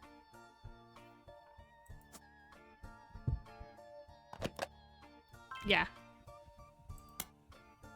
That finally brings us to Anonymom, aka Beatrice Watts. Her tales of guys' parties and payoffs were true. She even approached Ruby before 5Ps was on news time. Ruby used Beatrice's truths to make Felix's lies feel Oh, real, okay, then that makes ruined sense the DNA now. test so that Beatrice looked phony in the public court of opinion. I thought the mom could have legit just been another mistress, but was claiming, well, Felix claimed that he was born out of that. But okay. I feel worst for her in all of this. So that first effect could have been entirely fake.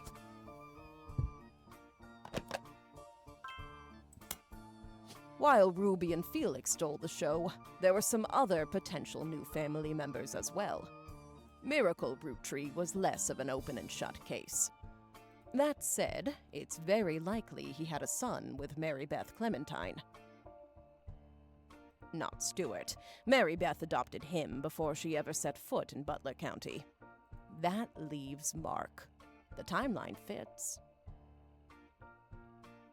Yeah. He showed up about 9 months after Mary Beth visited Miracle.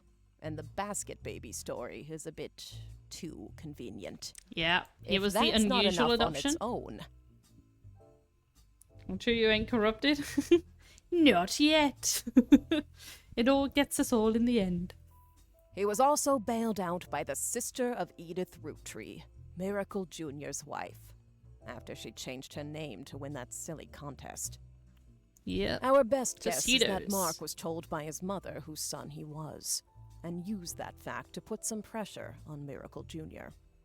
We have no real proof of that, but nothing else really makes sense for why they'd be connected in that way. That's fair. How strong are the genes in this family? Pretty hella strong. As thick as syrup. Maple syrup. Okay. Elias's affair was the most ambiguous. Gwyneth was able to coerce Elias to do things he wouldn't have otherwise done, like pressure to include me in the family. Okay. My son even mentioned them arguing about someone named Beth. Combined with Gwyneth's lisp, it's possible the name was actually Bess. Oh, I thought he was mocking her. Oh well. Unfortunately, all we know about Bess Williams is that she wrote his book and died not long after, leaving her only son an orphan. The timeline fits with Wildcat, but there's no record if she had any other relationship. Honestly, I wouldn't say we had enough evidence either way. P have been trying for years. for this man in the family one night is all it takes. Yep. I wouldn't be surprised. Plot convenience if there. Elias cheated. Of course, I'm a bit biased. Regardless, we haven't gotten in touch with any of the Williams clan yet. Okay. That means we haven't been able to do a DNA test. As Clark mentioned, from here on out, all of our DNA tests will be in person for both parties. So yeah, he was the unknown. Lastly, we have a bit of a curveball. Ron Roottree isn't related to us by blood. Gwyn was definitely pregnant, so it's likely Robbie is. When Ron and Robbie went to visit their mother at the end of her life, something changed. Additionally, there have been a few rumors circling around Ron.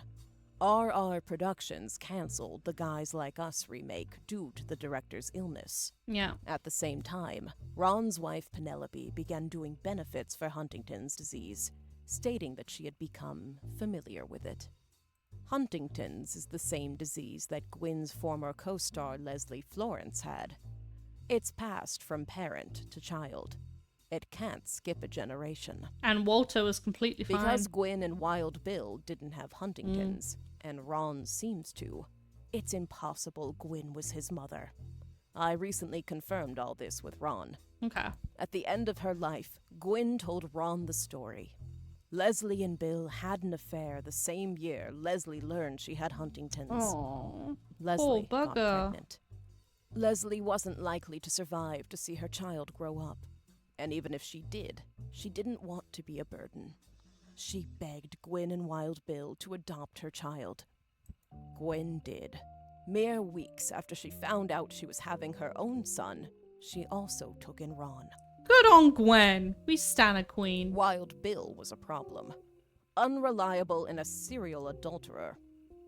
Gwyn divorced him and never saw him again. Hell yeah. I like Gwyn this woman. had already told Starlet she was pregnant, so it never really made waves when people saw her with a child in Paris. There was gossip during her divorce when she was discovered to be pregnant again. In actuality, it was the final months of her only pregnancy.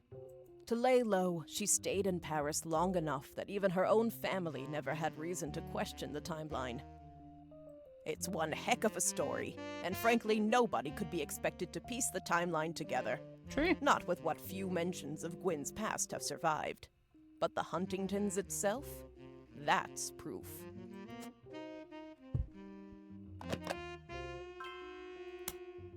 Ron suing Robbie to remove him from the Clancid Trust was a huge moment in my story, and a major catalyst for this entire investigation. Finding out that it's been pretty much backwards this whole time has been a bit surreal. Damn. So that's where we're at. Looking over the information you sent us was invaluable. You got everything absolutely correct. Why did we even bother hiring a team? Right? We figured it all I better be out getting paid. solo. You paid me well last time. All this information, this entire story, it's a lot, in more ways than one. Some of it has the potential to destroy marriages and ruin relationships. Facts. Wild Bill is a crazy ass name, it sure is. We're handling it all very, very carefully, but we couldn't have gotten here without you. And with that, I guess our tale has finally, truly come to an end. What a strange one it was. No words can express how grateful I am to you for untangling this mess. Honestly, I've had enough of my family's eccentricities and scandals for one lifetime. I imagine you have as well. Maybe. And if not, I mean, yeah, if you want to give me more. well, there's always Elias's and Gwyneth's brothers and sisters. What did they do? Attention, attention, Roottrees. Hey, there we go. So that is RoottreeMania part of the Roottrees Dead. All You done. say money is the root of all your problems. I do have to say, it's not a bad bop. How do I...